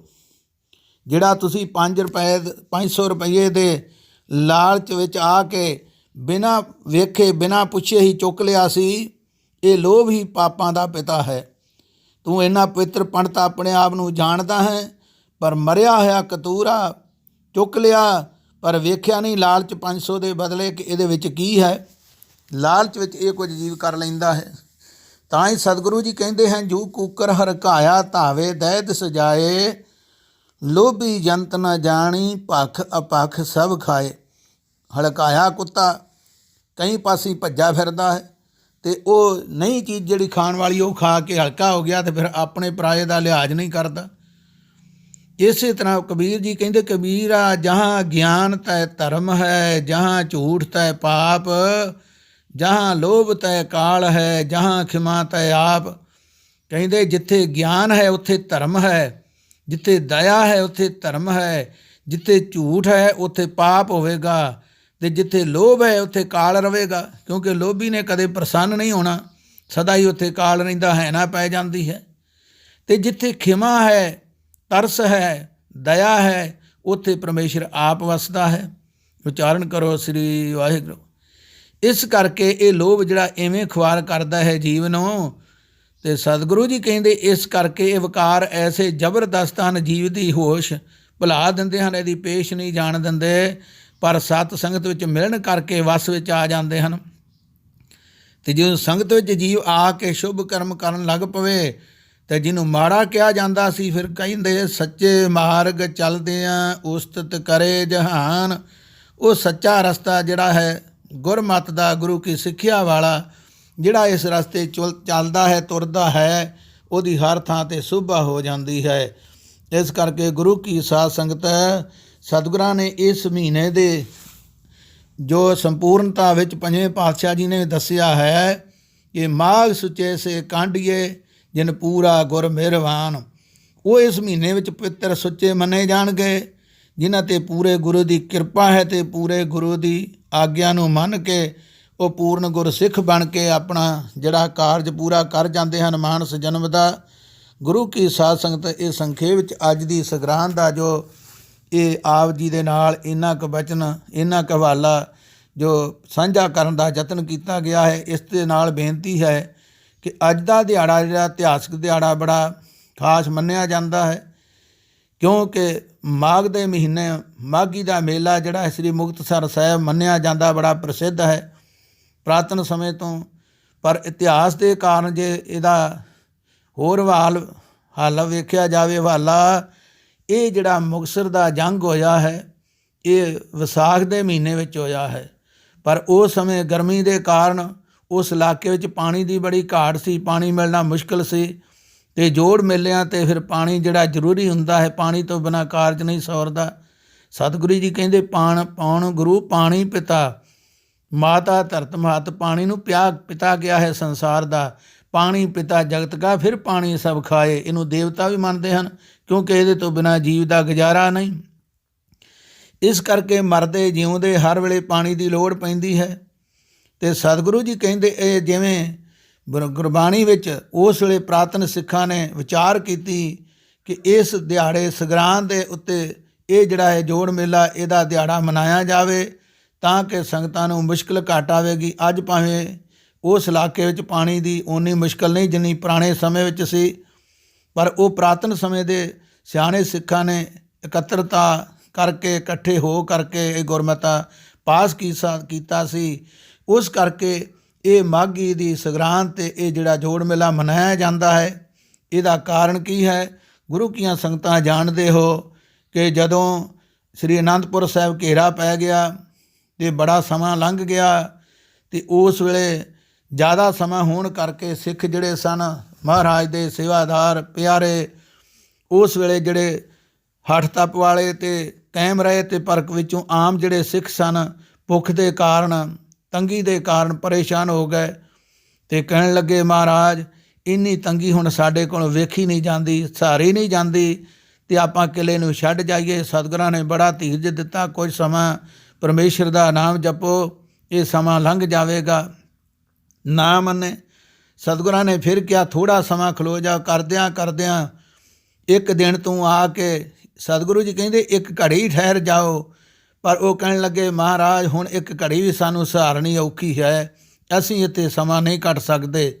ਸਤਿਗੁਰੂ ਜੀ ਕਹਿੰਦੇ ਇਸ ਕਿਲ੍ਹੇ ਤੋਂ ਬਾਹਰ ਜਾਣਾ ਯੋਗ ਨਹੀਂ ਹੈ ਅਤੇ ਬਾਅਦ ਵਿੱਚ ਪਛਤਾਉਣਾ ਪਵੇਗਾ, ਇੱਥੇ ਰੱਬ ਕਰੋ ਕੁਝ ਸਮਾਂ। ਜਦੋਂ ਨਾ ਮੰਨੇ ਕਿ ਅਸੀਂ ਜਾਣਾ ਚਾਹੁੰਦੇ ਹਾਂ ਅਤੇ ਸਤਿਗੁਰੂ ਅੰਤਰਜਾਮੀ ਹਨ, ਕਹਿਣ ਲੱਗੇ ਫਿਰ ਜਾਣਾ ਹੈ ਅਤੇ ਸਾਨੂੰ ਕੁਝ ਲਿਖਤ ਜਿਹੜੀ ਹੈ 2 ਅੱਖਰ ਲਿਖ ਕੇ ਦੇ ਜਾਓ, ਕੱਲ੍ਹ ਨੂੰ ਕੋਈ ਇਹ ਨਾ ਕਹੇ ਗੁਰੂ ਨੇ ਸਿੱਖਾਂ ਨਾਲ ਜਿਹੜਾ ਹੈ ਮਾੜਾ ਵਿਹਾਰ ਕੀਤਾ ਹੈ ਅਤੇ ਇਹਨਾਂ ਨੂੰ ਪਿੱਛਾ ਦੇ ਦਿੱਤਾ ਹੈ। ਇਸ ਕਰਕੇ ਸਿੱਖਾਂ ਨੇ ਉਸ ਵੇਲੇ ਜਿਹੜੀ ਅੱਜ ਆਮ ਗੱਲ ਪ੍ਰਚਲਿਤ ਹੈ ਕਿ ਮਾਝੇ ਦੇ ਸਿੱਖਾਂ ਨੇ ਬਦਾਵਾ ਦਿੱਤਾ, ਭਾਈ ਇਹ ਗੱਲ ਬੜੀ ਉਲਟ ਹੈ, ਕਿਉਂਕਿ ਸਾਰੇ ਸਿਆਣੇ ਸੋਚ ਕੇ ਵੇਖੋ ਇਕੱਲੇ ਮਾਝੇ ਦੇ ਸਿੱਖਾਂ ਨੂੰ ਭੁੱਖ ਨਹੀਂ ਲੱਗਦੀ, ਜ਼ਿਆਦਾ ਭੁੱਖ ਕਿਸੇ ਨੂੰ ਵੀ ਲੱਗ ਸਕਦੀ ਹੈ, ਪਰ ਕਾਰਨ ਇਹ ਹੈ ਕਿ ਉਸ ਵੇਲੇ ਕਈਆਂ ਇਲਾਕਿਆਂ ਦੇ ਇਕੱਠੇ ਹੋਏ ਸਿੱਖ ਜਿਹੜੇ ਸਨ ਉਹਨਾਂ ਨੇ ਜੋ ਬਦਾਵਾ ਲਿਖ ਕੇ ਦਿੱਤਾ ਅਤੇ ਪੜਵਾਉਣ ਵਾਲੇ ਮਾਝੇ ਦੇ ਸਿੱਖ ਹਨ। ਭਾਈ ਮਹਾਂ ਸਿੰਘ ਜੀ ਅੱਗੇ ਆਪ ਹਵਾਲਾ ਸੁਣੋ। ਪਰ ਜਿਵੇਂ ਕਹਿੰਦੇ ਖਿਡਾਉਣ ਦਾ ਨਾਂ ਨਹੀਂ ਰਵਾਉਣ ਦਾ ਨਾਂ ਹੋ ਜਾਂਦਾ ਹੈ, ਉਹ ਕਿਸੇ ਹੋਰ ਈਰਖਾ ਦੇ ਕਾਰਨ ਇਹ ਮਾਝੇ ਦੇ ਲੋਕਾਂ ਦਾ ਮਝੇਲਾਂ ਦਾ ਨਾਂ ਲੱਗ ਗਿਆ ਕਿ ਇਹਨਾਂ ਬਦਾਵਾ ਪੜਵਾਇਆ। ਤੇ ਉਸ ਵੇਲੇ ਬਦਾਵਾ ਲਿਖਣ ਵਾਲੇ ਕਈ ਇਲਾਕਿਆਂ ਦੇ ਲੋਕ ਸਨ, ਪਰ ਜਦੋਂ ਉਹ ਸਤਿਗੁਰਾਂ ਤੋਂ ਉਹਨਾਂ ਦੀ ਆਗਿਆ ਨਾ ਮੰਨੀ, ਬੇਮੁਖ ਹੋ ਗਏ, ਲਿਖ ਕੇ ਦੇ ਆਏ ਬਦਾਵਾ। ਜਦੋਂ ਆਪਣੇ ਪਿੰਡਾਂ ਵਿੱਚ ਘਰਾਂ ਵਿੱਚ ਆਏ ਤਾਂ ਲੋਕਾਂ ਨੇ ਤਾਨੇ ਮਿਹਣੇ ਮਾਰੇ ਕਿ ਤੁਸੀਂ ਬਹੁਤ ਕਹਿਰਾਂ ਵਾਲਾ ਕੰਮ ਕਰਕੇ ਆ ਗਏ ਹੋ, ਗੁਰੂ ਨੂੰ ਪਿੱਛਾ ਦੇ ਕੇ ਆ ਗਏ ਔਖੀ ਵੇਲੇ, ਤੁਸੀਂ ਮਰਦ ਨਹੀਂ ਕਹਾ ਸਕਦੇ। ਉਸ ਵੇਲੇ ਉੱਥੇ ਮਾਈ ਭਾਗੋ ਵਰਗੀਆਂ ਸਿਆਣੀਆਂ ਇਸਤਰੀਆਂ ਨੇ ਇਹ ਇਕੱਠ ਕਰਕੇ ਕਿਹਾ ਕਿ ਅਸੀਂ ਹੁਣ ਮੈਂ ਆਪਣੇ ਨਾਲ ਆਪਣੀਆਂ ਭੈਣਾਂ ਨੂੰ ਲੈ ਕਰਕੇ ਮਰਦਾਵਾਂ ਭੇਸ ਧਾਰ ਕੇ ਸ਼ਸਤਰਧਾਰੀ ਹੋ ਕਰਕੇ ਤੇ ਅਸੀਂ ਆਪ ਜੰਗ ਵਾਸਤੇ ਗੁਰੂ ਦੀ ਨਾਲ ਸੇਵਾ ਵਾਸਤੇ ਜਾਂਦੀਆਂ ਹਾਂ, ਤੁਸੀਂ ਸਾਡੀਆਂ ਚੂੜੀਆਂ ਪਾ ਕੇ ਜਨਾਨੀਆਂ ਵਾਲਾ ਭੇਸ ਕਰਕੇ ਚੌਂਕੇ ਚੁੱਲ੍ਹੇ ਸੰਭਾਲਣ ਦਾ ਕੰਮ ਕਰੋ। ਇਸ ਕਰਕੇ ਜਦੋਂ ਤਾਨੇ ਮਿਹਣੇ ਮਾਰੇ ਤੇ ਉਹਨਾਂ ਨੂੰ ਫਿਰ ਇਹ ਗੱਲ ਮੰਨਣੀ ਪਈ। ਦੂਜਾ ਕਾਰਨ ਇਹ ਵੀ ਹਵਾਲਾ ਮਿਲਦਾ ਹੈ, ਆਮ ਕਰਕੇ ਕਈ ਇਸ ਤੋਂ ਤਾਂ ਕਹਿੰਦੇ ਕਿ ਬੀਬੀ ਜਿਹੜੀ ਮਾਈ ਭਾਗੋ ਹੈ ਇਹਦਾ ਵਿਆਹ ਨਹੀਂ ਹੋਇਆ, ਪਰ ਜੋ ਇਤਿਹਾਸ ਦਾ ਹਵਾਲਾ ਮਿਲਦਾ ਹੈ, ਇਹਦੇ ਪੱਟੀ ਜਿਹੜੇ ਸਨ ਸਹੁਰੇ ਘਰ ਸਨ, ਝਬਾਲ ਇਹਦੇ ਪੇਕੇ ਘਰ ਹੈ। ਤੇ ਇਸ ਕਰਕੇ ਪੰਜਵੇਂ ਪਾਤਸ਼ਾਹ ਜੀ ਦਾ ਸਿੱਖ ਇੱਕ ਹੋਇਆ ਹੈ ਪੈਰੋ ਸ਼ਾਹ, ਉਹਦੇ 2 ਪੁੱਤਰ ਹੋਏ ਹਨ, ਮਾਲੋ ਸ਼ਾਹ ਤੇ ਹਰੂ। ਮਾਲੋ ਸ਼ਾਹ ਤੇ ਹਰੂ, ਕਈਆਂ ਨੇ ਮਾਲੇ ਸ਼ਾਹ ਵੀ ਲਿਖਿਆ ਹੈ। ਅੱਗੇ ਉਹਦੇ 4 ਪੁੱਤਰ ਹੋਏ ਹਨ ਤੇ ਇੱਕ ਲੜਕੀ ਹੋਈ ਹੈ। ਤੇ ਉਹ ਜਿਹੜੇ 4 ਪੁੱਤਰ ਹਨ ਉਹਨਾਂ ਦਾ ਹਵਾਲਾ ਕੁਝ ਵਿਦਵਾਨਾਂ ਨੇ ਇਹ ਵੀ ਲਿਖਿਆ ਹੈ ਕਿ ਇਹ 2 ਭਰਾਵਾਂ ਦੇ 2 ਪੁੱਤਰ ਸਨ। ਤੇ ਜਿਹੜੀ ਇਹ ਲੜਕੀ ਹੈ ਇਹਦਾ ਨਾਂ ਭਾਗ ਭਰੀ ਦੱਸਿਆ ਹੈ ਕਿ ਇਹ 4 ਭਰਾਵਾਂ ਦੀ ਇੱਕ ਲਾਡਲੀ ਭੈਣ ਹੋਣ ਕਰਕੇ ਉਹਨਾਂ ਤੋਂ ਬਾਅਦ ਇਹਦਾ ਜਨਮ ਹੋਇਆ ਹੈ। ਇਹਨੂੰ ਕਰਮਾਂ ਵਾਲੀ ਕਿਹਾ ਹੈ, ਭਾਗ ਭਰੀ। ਜੇ ਜਿੱਥੋਂ ਇਹਦਾ ਨਾਂ ਭਾਗੋ ਪੈ ਗਿਆ, ਪਰ ਸਾਨੂੰ ਭਾਗ ਕੌਰ ਨਾਂ ਪੂਰਾ ਲੈਣਾ ਚਾਹੀਦਾ ਹੈ ਸਤਿਕਾਰ ਨਾਲ, ਕਿਉਂਕਿ ਗੁਰੂ ਦੀ ਏਡੀ ਵੱਡੀ ਕਰਨੀ ਵਾਲੀ ਜਪ ਤਪ ਵਾਲੀ ਇਹ ਮਾਤਾ ਹੋਈ ਹੈ। ਅੱਧਾ ਨਾਂ ਲੈਣਾ ਅੰਮ੍ਰਿਤਧਾਰੀ ਦਾ ਬਹੁਤ ਵੱਡਾ ਪਾਪ ਹੈ। ਰਹਿਤਨਾਮੇ ਵਿੱਚ ਵੀ ਸਤਿਗੁਰਾਂ ਕਿਹਾ, ਪਰ ਅਸੀਂ ਵਿਚਾਰਦੇ ਨਹੀਂ ਜਿਹਨੂੰ ਕਿਨੂੰ ਅੱਧੇ ਨਾਂ ਦੇ ਨਾਲ ਸੱਦ ਲੈਂਦੇ ਹਾਂ। ਸਤਿਗੁਰਾਂ ਨੇ ਸਿੰਘ ਬਣਾਉਣ ਵਾਸਤੇ ਕਿੰਨੀ ਘਾਲਣਾ ਘਾਲੀ ਤੇ ਅਸੀਂ ਸਿੰਘ ਨਾਲ ਸ਼ਬਦ ਵਰਤਦੇ ਨਹੀਂ, ਬਹੁਤ ਵੱਡਾ ਇਹ ਗੁਨਾਹ ਹੈ। ਰਹਿਤਨਾਮੇ ਵਿੱਚ ਲਿਖਿਆ ਹੈ, ਸਿੰਘ ਨੂੰ ਕਦੇ ਨਾ ਭੁੱਲੇ, ਅੱਧਾ ਨਾਮ ਨਾ ਬੁਲਾਵੇ, ਜੋ ਲਏ ਸੋ ਜੰਮ ਪਰ ਜਾਵੇ। ਸਤਿਗੁਰੂ ਜੀ ਇਸ ਪ੍ਰਕਾਰ ਕਹਿੰਦੇ ਹਨ, ਉਹ ਨਰਕਾਂ ਨੂੰ ਜਾਵੇਗਾ, ਚੋਟਾਂ ਖਾਵੇਗਾ, ਸਤਿਗੁਰੂ ਨੂੰ ਭਾਉਂਦਾ ਨਹੀਂ। ਇਸ ਕਰਕੇ ਅੰਮ੍ਰਿਤਧਾਰੀ ਜਿਹੜਾ ਸਿੱਖ ਹੈ, ਸਿੱਖਣੀ ਹੈ, ਭੁਜੰਗੀ ਹੈ, ਉਹਨੂੰ ਸਿੰਘ ਨਾਲ ਲਾ ਕੇ ਬੋਲਣਾ ਚਾਹੀਦਾ ਹੈ, ਬੀਬੀਆਂ ਨੂੰ ਕੌਰ ਨਾਲ ਲਾ ਕੇ ਬੋਲਣਾ ਚਾਹੀਦਾ ਹੈ। ਸੋ ਬੇਨਤੀ ਹੈ ਕਿ ਇਹ ਪੱਟੀ ਦੇ ਇਲਾਕੇ ਦੇ ਵਿੱਚ ਜੋ ਕਿ ਵੜੈਚ ਗੋਤ ਦੇ ਹੋਏ ਹਨ, ਭਾਈ ਨਿਧਾਨ ਸਿੰਘ ਤੇ ਸੁਲਤਾਨ ਸਿੰਘ 2 ਭਰਾ ਸ਼ਾਇਦ ਦੱਸੇ ਹਨ। ਤੇ ਇਹਨਾਂ ਦਾ ਜਿਹੜਾ ਬਾਪ ਸੀ ਉਹ ਜਦੋਂ ਚੜ੍ਹਾਈ ਕਰ ਗਿਆ ਤੇ ਉਹਦੇ ਭੋਗ ਦੇ ਉੱਪਰ ਦਿਨ ਤੇ ਇਹ ਜਿਹੜੇ ਸਨ ਝਬਾਲ ਤੋਂ ਇਕੱਠੇ ਹੋ ਕੇ ਸਾਰੇ ਗਿਆ ਪਰਿਵਾਰ, ਮਾਤਾ ਭਾਗ ਕੌਰ ਦਾ ਪਰਿਵਾਰ ਪੇਕੇ ਘਰੋਂ, ਤੇ ਨਾਲ ਇਹਨਾਂ ਦੇ ਜਿਹੜੇ ਹੋਰ ਮੋਹਤਵਾਰ ਸਿੰਘ ਸਨ, ਕਿਉਂਕਿ ਉਸ ਵੇਲੇ ਜਿਹੜੇ ਚੌਧਰੀ ਪਿੰਡਾਂ ਵਿੱਚ ਮੰਨੇ ਜਾਂਦੇ ਸਨ ਉਹਨਾਂ ਦਾ ਸਰਕਾਰ ਦੇ ਨਾਲ ਵੀ ਆਉਣ ਜਾਣ ਹੁੰਦਾ ਸੀ, ਤੇ ਗੁਰੂ ਕੇ ਪਿਆਰੇ ਜਿਹੜੇ ਸਿੱਖ ਸਨ ਸਿੱਖਾਂ ਦੇ ਨਾਲ ਵੀ ਸੰਬੰਧ ਸੀ। ਇਸ ਕਰਕੇ ਜਿਹੜਾ ਇੱਥੋਂ ਦਾ ਸਤਿਕਾਰਯੋਗ ਉਸ ਵੇਲੇ ਚੌਧਰੀ ਸੀ, ਤੇ ਉਹਨੂੰ ਹੋਰ ਲੋਕਾਂ ਨੇ ਨਾਲ ਪ੍ਰੇਰ ਕੇ ਅੱਗੇ ਤੋਰਨਾ ਕੀਤਾ ਕਿ ਤੁਸੀਂ ਸਰਕਾਰ ਨਾਲ ਵੀ ਮੇਲ ਰੱਖਦੇ ਹੋ ਤੇ ਗੁਰੂ ਘਰ ਨਾਲ ਤੁਹਾਡਾ ਪੁਰਾਤਨ ਜਿਹੜਾ ਪ੍ਰੇਮ ਹੈ, ਤੇ ਆਓ ਆਪਾਂ ਜਾ ਕਰਕੇ ਗੁਰੂ ਦੇ ਨਾਲ ਬਚਨ ਕਰੀਏ ਕਿ ਗੁਰੂ ਮਹਾਰਾਜ ਦੀ ਜਿਹੜੀ ਹੈ ਸਰਕਾਰ ਦੇ ਨਾਲ ਸੁਲ੍ਹਾ ਹੋ ਜਾਵੇ। ਜਦੋਂ ਉਸ ਭੋਗ 'ਤੇ ਇਹ ਗਏ ਸਾਰੇ ਰਲ ਕੇ, ਕੁਝ ਹੋਰ ਇਲਾਕੇ ਪਿੰਡਾਂ ਦੇ ਵੀ ਲੋਕ ਗਏ, ਤੇ ਉੱਥੇ ਜਦੋਂ ਇਹ ਬਚਨ ਚੱਲਿਆ ਤੇ ਤਿਆਰ ਹੋ ਕਰਕੇ ਮਾਲਵੇ ਨੂੰ ਤੁਰੇ ਹਨ ਲੱਭਦੇ ਖੋਜ। ਤੇ ਉਸ ਵੇਲੇ ਮਹਾਰਾਜ ਜੀ ਜਦੋਂ ਰਾਮਿਆਣਾ ਪਿੰਡ ਦੱਸਿਆ ਹੈ ਉਸ ਥਾਂ 'ਤੇ ਰੁਕੇ ਹੋਏ ਸਨ, ਪਤਾ ਕਰਕੇ ਉੱਥੇ ਪਹੁੰਚੇ ਤੇ ਸਤਿਗੁਰਾਂ ਨੇ ਪਹਿਲਾਂ ਸਿੱਖਾਂ ਨੂੰ ਕਹਿ ਦਿੱਤਾ ਸੀ ਕਿ ਭਾਈ ਜਲ ਪਾਣੀ ਤਿਆਰ ਕਰੋ, ਜਗ੍ਹਾ ਸਾਫ਼ ਕਰੋ, ਸੰਗਤ ਆ ਰਹੀ ਹੈ। ਜਦੋਂ ਇਹਨਾਂ ਜਾ ਕੇ ਨਮਸਕਾਰ ਕਰਕੇ ਦਰਸ਼ਨ ਕਰਕੇ ਬੈਠ ਕੇ ਬਚਨ ਸ਼ੁਰੂ ਕੀਤੇ, ਰਾਜ ਖੁਸ਼ੀ ਪੁੱਛ ਕੇ ਰਾਜੀ ਖੁਸ਼ੀ, ਮਹਾਰਾਜ ਕਿਹੋ ਜਿਹਾ ਸਮਾਂ ਆਪ ਦੇ ਨਾਲ ਆਇਆ, ਕਿਵੇਂ ਦੁੱਖ ਕਸ਼ਟ ਝੱਲਣੇ ਪਏ। ਇਸ ਤਰ੍ਹਾਂ ਕਰਕੇ ਬਚਨ ਬਿਲਾਸ ਤੇ ਅੰਤ ਵਿੱਚ ਕਹਿਣ ਲੱਗੇ, ਮਹਾਰਾਜ ਇੱਕ ਸਾਡੀ ਬੇਨਤੀ ਹੈ। ਸਤਿਗੁਰੂ ਜਾਣੀ ਜਾਣ ਕਹਿੰਦੇ, ਭਾਈ ਅਸੀਂ ਵੀ ਸੋਚਦੇ ਜਿਹੜੀ ਬੇਨਤੀ ਕਰਨੀ ਹੈ, ਜਿਹੜੇ ਕੰਮ ਵਾਸਤੇ ਆਏ ਹੋ ਦੱਸੋ। ਕਹਿਣ ਲੱਗੇ, ਅਸੀਂ ਆਪ ਨੂੰ ਬੇਨਤੀ ਕਰਨ ਆਏ ਹਾਂ ਕਿ ਤੁਹਾਡੀ ਸਰਕਾਰ ਦੇ ਨਾਲ ਸੁਲ੍ਹਾ ਹੋ ਜਾਵੇ ਤੇ ਬੜੀ ਚੰਗੀ ਗੱਲ ਹੈ, ਅਮਨ ਚੈਨ ਦੇ ਨਾਲ ਪ੍ਰਚਾਰ ਸਿੱਖੀ ਦਾ ਕਰੋ। ਆਪਣੇ ਘਰਾਂ ਵਿੱਚ ਸਿੱਖ ਵੀ ਬੈਠਣ, ਤੁਸੀਂ ਵੀ ਆਰਾਮ ਦੇ ਨਾਲ ਰਹੋ, ਅਸੀਂ ਵੀ ਪਰਿਵਾਰ ਵਾਲੇ ਹਾਂ, ਆਪਣੇ ਕਾਰੋਬਾਰਾਂ ਨੂੰ ਸਹੀ ਤਰੀਕੇ ਨਾਲ ਕਰਨਾ ਕਰੀਏ। ਸਤਿਗੁਰੂ ਜੀ ਕਹਿਣ ਲੱਗੇ, ਭਾਈ ਭਜਨ ਕਰਕੇ ਤੇ ਹੁਣ ਸਾਡਾ ਭਜਨ ਸੁਣੋ। ਕਹਿਣ ਲੱਗੇ, ਜਦੋਂ ਪੰਜਵੇਂ ਪਾਤਸ਼ਾਹ ਜੀ ਨੂੰ ਇਹਨਾਂ ਨੇ ਕਸ਼ਟ ਦੇਣ ਦਾ ਯਤਨ ਕੀਤਾ ਹੈ, ਵਿਰੋਧੀਆਂ ਨੇ, ਪੰਜਵੇਂ ਪਾਤਸ਼ਾਹ ਨੇ ਕਿਹੜਾ ਜੰਗ ਕੀਤਾ ਸੀ? ਸਾਨੂੰ ਤੇ ਤੁਸੀਂ ਕਹਿੰਦੇ ਜੰਗ ਨਾ ਕਰੋ ਕਿਸੇ ਨਾਲ। ਨੌਵੇਂ ਪਾਤਸ਼ਾਹ ਨੇ ਕਿਹੜਾ ਇਹਨਾਂ ਦੇ ਨਾਲ ਜਾ ਕੇ ਜੰਗ ਐਵੇਂ ਕੀਤਾ ਸੀ ਬਿਨਾਂ ਕਾਰਨੋਂ? ਉਹਦੇ ਨਾਲ ਜਿਹੜੇ ਮਹਾਰਾਜ ਦੇ ਸਿੱਖ ਸਨ ਉਹਨਾਂ ਨੂੰ ਸ਼ਹੀਦ ਕੀਤਾ ਗਿਆ। ਉਦੋਂ ਕਿਹੜੇ ਸੁਲ੍ਹਾ ਵਾਲੇ ਕਿੱਥੇ ਗਏ ਸੀ, ਜਾਂ ਇਹਨਾਂ ਨੂੰ ਕੌਣ ਸਮਝਾਉਣ ਵਾਲਾ ਸੀ? ਤੇ ਅੱਜ ਤੁਸੀਂ ਸਾਨੂੰ ਸਭ ਕੁਝ ਹੋਣ ਤੋਂ ਬਾਅਦ ਸਮਝਾਉਣ ਵਾਸਤੇ ਆਏ ਹੋ। ਜੋ ਕੁਝ ਹੋਣਾ ਤੇ ਹੋ ਚੁੱਕਾ ਹੈ।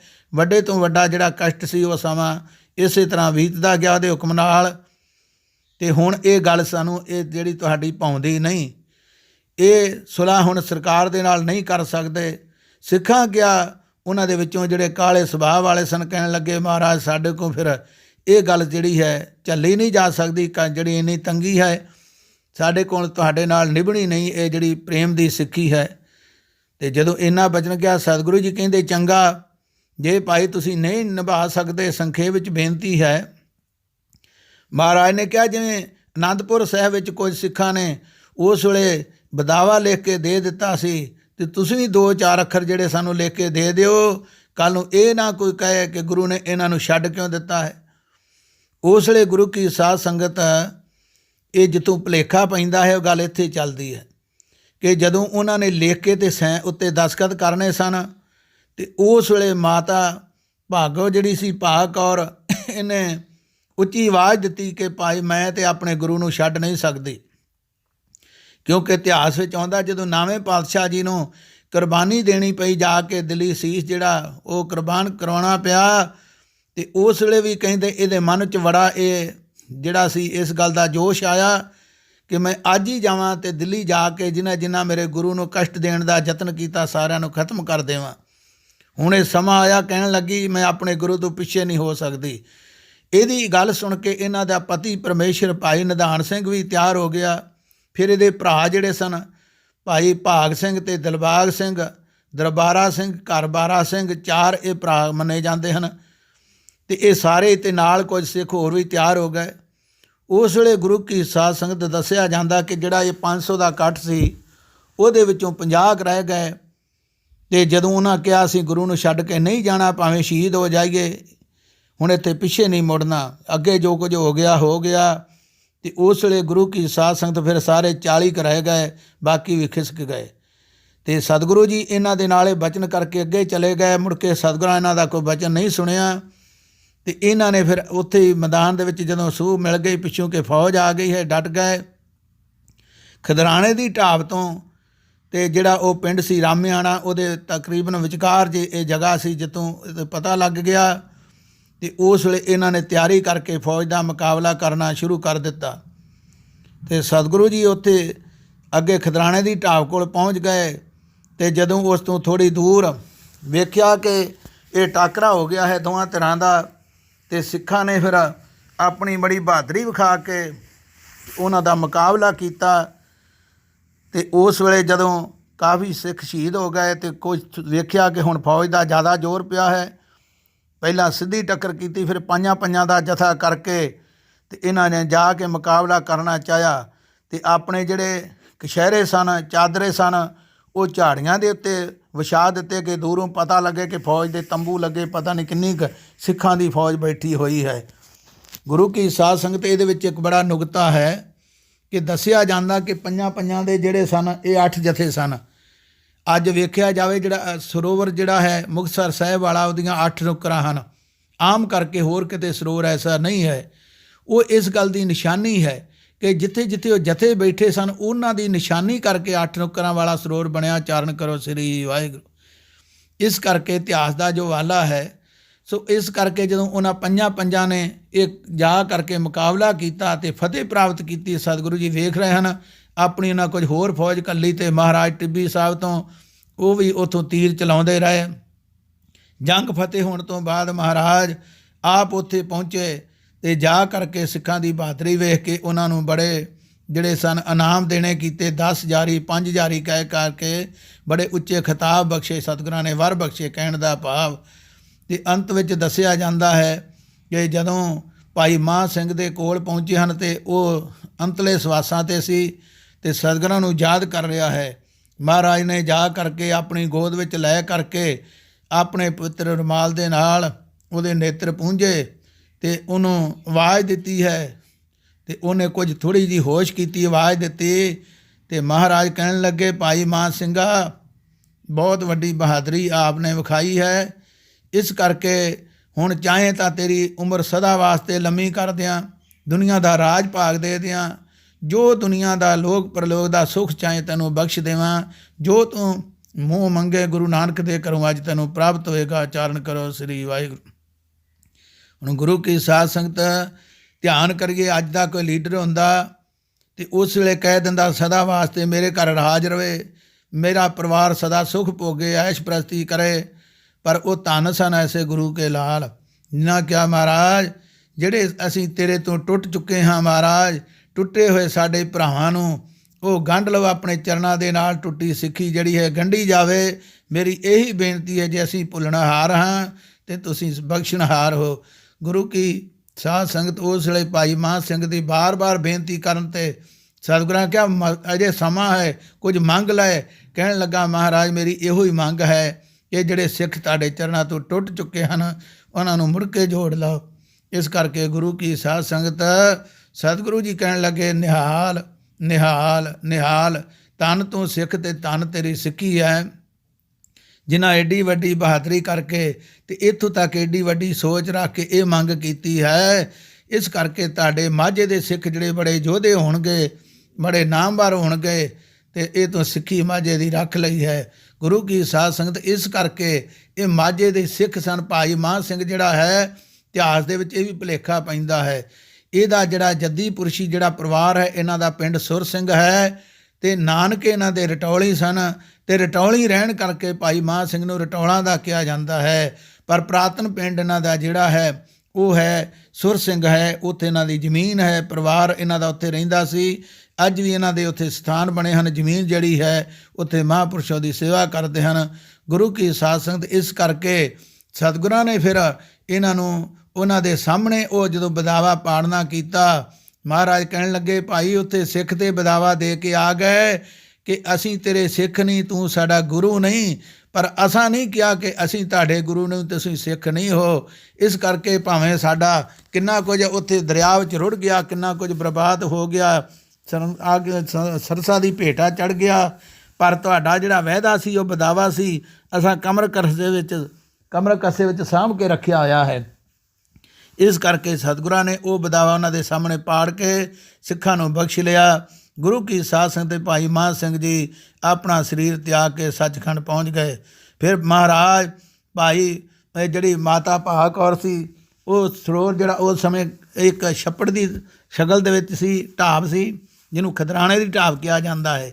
ਇਹ 3 ਢਾਬਾਂ ਮਸ਼ਹੂਰ ਹਨ, ਖਦਰਾਣੇ ਦੀ ਢਾਬ ਅਤੇ ਨਥਾਣੇ ਦੀ ਢਾਬ ਅਤੇ ਰਬਾਣੇ ਦੀ ਢਾਬ, ਇਹ 3 ਕਰਕੇ ਆ ਮੰਨੀਆਂ ਜਾਂਦੀਆਂ ਹਨ। ਅਤੇ ਗੁਰੂ ਕੀ ਸਾਧ ਸੰਗਤ ਇੱਥੇ ਮਹਾਰਾਜ ਜਦੋਂ ਉਹਦੇ ਕੋਲ ਪਹੁੰਚੇ ਅਤੇ ਆਪਣੇ ਉਹ ਜ਼ਖਮਾਂ ਨੂੰ ਧੋ ਰਹੇ ਸੀ ਪਾਣੀ ਦੇ ਨਾਲ, ਅਤੇ ਮਹਾਰਾਜ ਨੇ ਜਾ ਕੇ ਆਵਾਜ਼ ਦਿੱਤੀ, ਬੜੀ ਪ੍ਰਸੰਨ ਹੋਈ ਅਤੇ ਆਪਣੇ ਸਾਰੇ ਜੰਗ ਦਾ ਹਵਾਲਾ ਜੋ ਤਰ੍ਹਾਂ ਹੋਇਆ ਸਤਿਗੁਰਾਂ ਨੂੰ ਸੁਣਾਉਣਾ ਕੀਤਾ। ਮਹਾਰਾਜ ਨੇ ਬੜੇ ਵਰ ਦਿੱਤੇ ਅਤੇ ਉਹਨਾਂ ਨੂੰ ਨਿਹਾਲ ਕਰ ਦਿੱਤਾ, ਅਤੇ ਸਤਿਗੁਰਾਂ ਦੀ ਨਿਗਾਹ ਪੈਣ 'ਤੇ ਉਹਨਾਂ ਦਾ ਸਰੀਰ ਸਾਰੇ ਜ਼ਖਮ ਸਨ ਉਹ ਲੋਪ ਹੋ ਗਏ, ਸਰੀਰ ਤੰਦਰੁਸਤ ਹੋ ਗਿਆ ਗੁਰੂ ਕੀ ਦ੍ਰਿਸ਼ਟੀ ਪੈਣ ਨਾਲ। ਚਾਰਨ ਕਰੋ ਸ੍ਰੀ ਵਾਹਿਗੁਰੂ।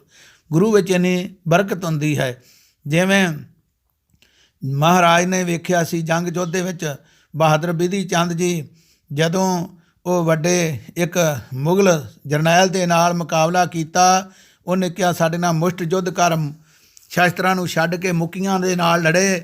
ਮੁੱਕੀਆਂ ਵਾਲਾ ਯੁੱਧ ਹੋਇਆ ਨੂੰ ਮੁਸ਼ਟ ਯੁੱਧ ਕਹਿੰਦੇ ਹਨ, ਮੁਸ਼ਟ ਯੁੱਧ।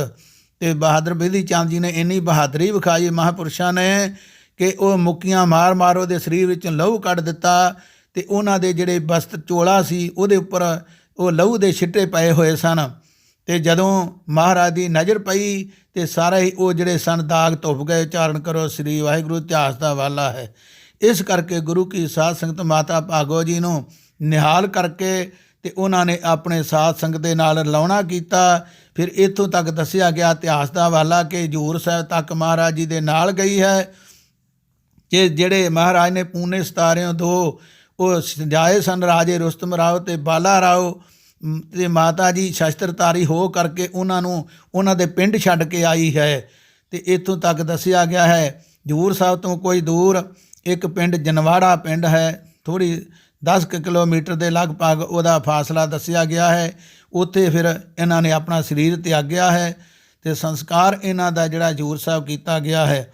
ਗੁਰੂ ਕੀ ਸਾਧ ਸੰਗਤ ਇਹ ਜਿਹੜੀ ਜਗ੍ਹਾ ਸੀ, ਫਿਰ ਮਹਾਰਾਜ ਜੀ ਨੇ ਕਿਹਾ ਕਿ ਅੱਜ ਤੋਂ ਖਿਦਰਾਣੇ ਦੀ ਢਾਬ ਨਹੀਂ, ਇਹ 40 ਮੁਕਤਿਆਂ ਦਾ ਖਿਤਾਬ ਇਹਨਾਂ ਨੂੰ ਦਿੱਤਾ ਗਿਆ ਹੈ। ਇਹ ਜਗ੍ਹਾ ਅੱਜ ਤੋਂ ਮੁਕਤਸਰ ਪ੍ਰਸਿੱਧ ਹੋ ਗਈ ਸਾਰੇ ਸੰਸਾਰ ਵਿੱਚ, ਤੇ ਇੱਥੇ ਮੁਕਤੀ ਪ੍ਰਾਪਤ ਹੋਏਗੀ। ਚਾਰਨ ਕਰੋ ਸ੍ਰੀ ਵਾਹਿਗੁਰੂ। ਸਤਿਗੁਰੂ ਜੀ ਕਹਿੰਦੇ ਇਹ ਦਿਹਾੜਾ ਜਿਹੜਾ ਹੈ ਭਾਈ ਇੱਥੇ ਆ ਕੇ ਕੋਈ ਪਰਨ ਕਰੇ ਜਾਂ ਇਸ ਦਿਹਾੜੇ 'ਤੇ ਜਿੱਥੇ ਵੀ ਕੋਈ ਇਹ ਪ੍ਰਸੰਗ ਸੁਣੇ ਪੜ੍ਹੇ ਤੇ ਗੁਰੂ ਤੇ ਦਿਹਾੜੇ ਨੂੰ ਮਨਾਉਂਦਾ ਹੈ, ਸਿੱਖਾਂ ਦੇ ਸ਼ਹੀਦਾਂ ਦੇ ਦਿਹਾੜਿਆਂ ਨੂੰ ਮਨਾਉਂਦਾ ਹੈ, ਤੇ ਉਹ ਇਸ ਦੇ ਦਿਨ ਆਣ ਕੇ ਜਦੋਂ ਬੇਨਤੀ ਕਰੇਗਾ ਗੁਰੂ ਗ੍ਰੰਥ ਸਾਹਿਬ ਮਹਾਰਾਜ ਜੀ ਦੇ ਚਰਨਾਂ ਵਿੱਚ ਸੰਗਤ ਵਿੱਚ ਆ ਕੇ, ਉਹ ਟੁੱਟਾ ਹੋਇਆ ਵੀ ਗੁਰੂ ਨਾਲ ਜੁੜ ਜਾਵੇਗਾ। ਚਾਰਨ ਕਰੋ ਸ੍ਰੀ ਵਾਹਿਗੁਰੂ। ਕਿਉਂਕਿ ਟੂਟੀ ਗੰਢ ਨਹਾਰ ਗੋਪਾਲ ਸਰਬ ਜੀਆਂ ਪ੍ਰਤਪਾਲ ਅਨੁਸਾਰ ਮਹਾਰਾਜ ਨੂੰ ਬਖਸ਼ ਲੈਣਗੇ। ਇਹ ਅੱਜ ਦਾ ਦਿਹਾੜਾ ਜਿਹੜਾ ਸਾਨੂੰ ਇਹ ਸਿੱਖਿਆ ਸਿਖਾਉਂਦਾ ਹੈ ਭਾਈ, ਜਿਹੜੇ ਅਜੇ ਤੱਕ ਗੁਰੂ ਵਾਲੇ ਨਹੀਂ ਬਣੇ ਜਾਂ ਗੁਰੂ ਤੋਂ ਬੇਮੁਖ ਹੋਏ ਹਨ, ਸਿੱਖੀ ਤੋਂ ਬੇਮੁਖ ਹੋ ਚੁੱਕੇ ਹਨ, ਉਹ ਗੁਰੂ ਕੇ ਚਰਨਾਂ ਵਿੱਚ ਬੇਨਤੀ ਕਰਕੇ ਗੁਰੂ ਦੇ ਨਾਲ ਜੁੜਨ ਦਾ ਯਤਨ ਕਰੋ, ਦੁਬਾਰਾ ਕਿਰਪਾ ਹੋ ਜਾਵੇਗੀ। ਉਚਾਰਨ ਕਰੋ ਸ੍ਰੀ ਵਾਹਿਗੁਰੂ। ਸੋ ਗੁਰੂ ਕੀ ਸਾਧ ਸੰਗਤ ਅੱਜ ਦਾ ਦਿਹਾੜਾ ਜਿਹੜਾ ਮੁਕਤਸਰ ਸਾਹਿਬ ਦਾ ਉਹ 40 ਮੁਕਤਿਆਂ ਦੀ ਯਾਦ ਵਿੱਚ ਮਨਾਇਆ ਜਾਂਦਾ ਹੈ। ਜਿਹੜੇ ਚਮਕੌਰ ਵਿੱਚ ਸ਼ਹੀਦ ਹੋਏ ਹਨ ਉੱਥੇ ਜਿਹੜੇ ਸਿੱਖ ਉਹਨਾਂ ਦਾ ਵੀ ਇਤਿਹਾਸ ਆਪਣੀ ਜਗ੍ਹਾ 'ਤੇ ਹੈ। ਇਹ ਜਿਹੜਾ ਮੁਕਤਸਰ ਸਾਹਿਬ 40 ਸਿੰਘਾਂ ਦਾ ਇਹਨਾਂ ਦਾ ਹਵਾਲਾ ਆਉਂਦਾ ਹੈ, ਜਿਨ੍ਹਾਂ ਨੇ ਟੁੱਟੀ ਹੋਈ ਗੰਢਾ ਕੇ ਤੇ ਇਹ ਸਿੱਖੀ ਨੂੰ ਰੱਖ ਲਿਆ ਹੈ ਗੁਰੂ ਕੇ ਚਰਨਾਂ ਵਿੱਚ ਬੇਨਤੀ ਕਰਕੇ, ਵੱਡੇ ਪਰਉਪਕਾਰ ਕਰਕੇ। ਸੋ ਇਹ ਬੇਨਤੀਆਂ ਅੱਜ ਦੇ ਦਿਹਾੜੇ 'ਤੇ ਜੋ ਪ੍ਰਵਾਨ ਕਰਨੀਆਂ ਆਪ ਜੀ ਦੇ ਨਾਲ ਸਾਂਝੀਆਂ ਕਰਨ ਦਾ ਗੁਰੂ ਕਿਰਪਾ ਨਾਲ ਯਤਨ ਕੀਤਾ। ਇੰਨੇ ਸਮੇਂ 'ਚ ਇੰਨਾ ਕੁਝ ਕਹਿੰਦਿਆਂ ਹੋਇਆਂ ਬੇਅੰਤ ਭੁੱਲਾਂ ਚੁੱਕਾਂ ਗਲਤੀਆਂ ਹੋ ਜਾਂਦੀਆਂ। ਗੁਰੂ ਕੀ ਸਾਧ ਸੰਗਤ ਮਹਾਂਪੁਰਖ ਸਤਿਗੁਰੂ ਬਖਸ਼ਣ ਯੋਗ ਹੋ, ਔਗਣਾਂ ਨੂੰ ਨਾਚ ਤਾਰਨਾ ਕੇ ਤੋਂ ਸੋਧੀ ਬਖਸ਼ਣੀ। ਮਹਾਰਾਜ ਕਿਰਪਾ ਕਰਨ, ਪੜ੍ਹਦੇ ਸੁਣਦਿਆਂ ਨੂੰ ਲਾਹੇਵੰਦ ਕਰਨ, ਧਰਮ ਦਾ ਪੰਥ ਦਾ ਵਾਧਾ ਹੋਈ, ਏਕਤਾ ਹੋਵੇ। ਭੁੱਲੇ ਚੁੱਕਾਂ ਦੀ ਦੁਬਾਰਾ ਖਿਮਾ, ਨਾਨਕ ਨਾਮ ਚੜ੍ਹਦੀ ਕਲਾ, ਤੇਰੇ ਭਾਣੇ ਸਰਬੱਤ ਦਾ ਭਲਾ। ਜੋ ਬੋਲੇ ਸੋ ਨਿਹਾਲ। ਸਤਿ ਸ੍ਰੀ ਅਕਾਲ। ਵਾਹਿਗੁਰੂ ਜੀ ਕਾ ਖਾਲਸਾ, ਵਾਹਿਗੁਰੂ ਜੀ ਕੀ ਫਤਿਹ।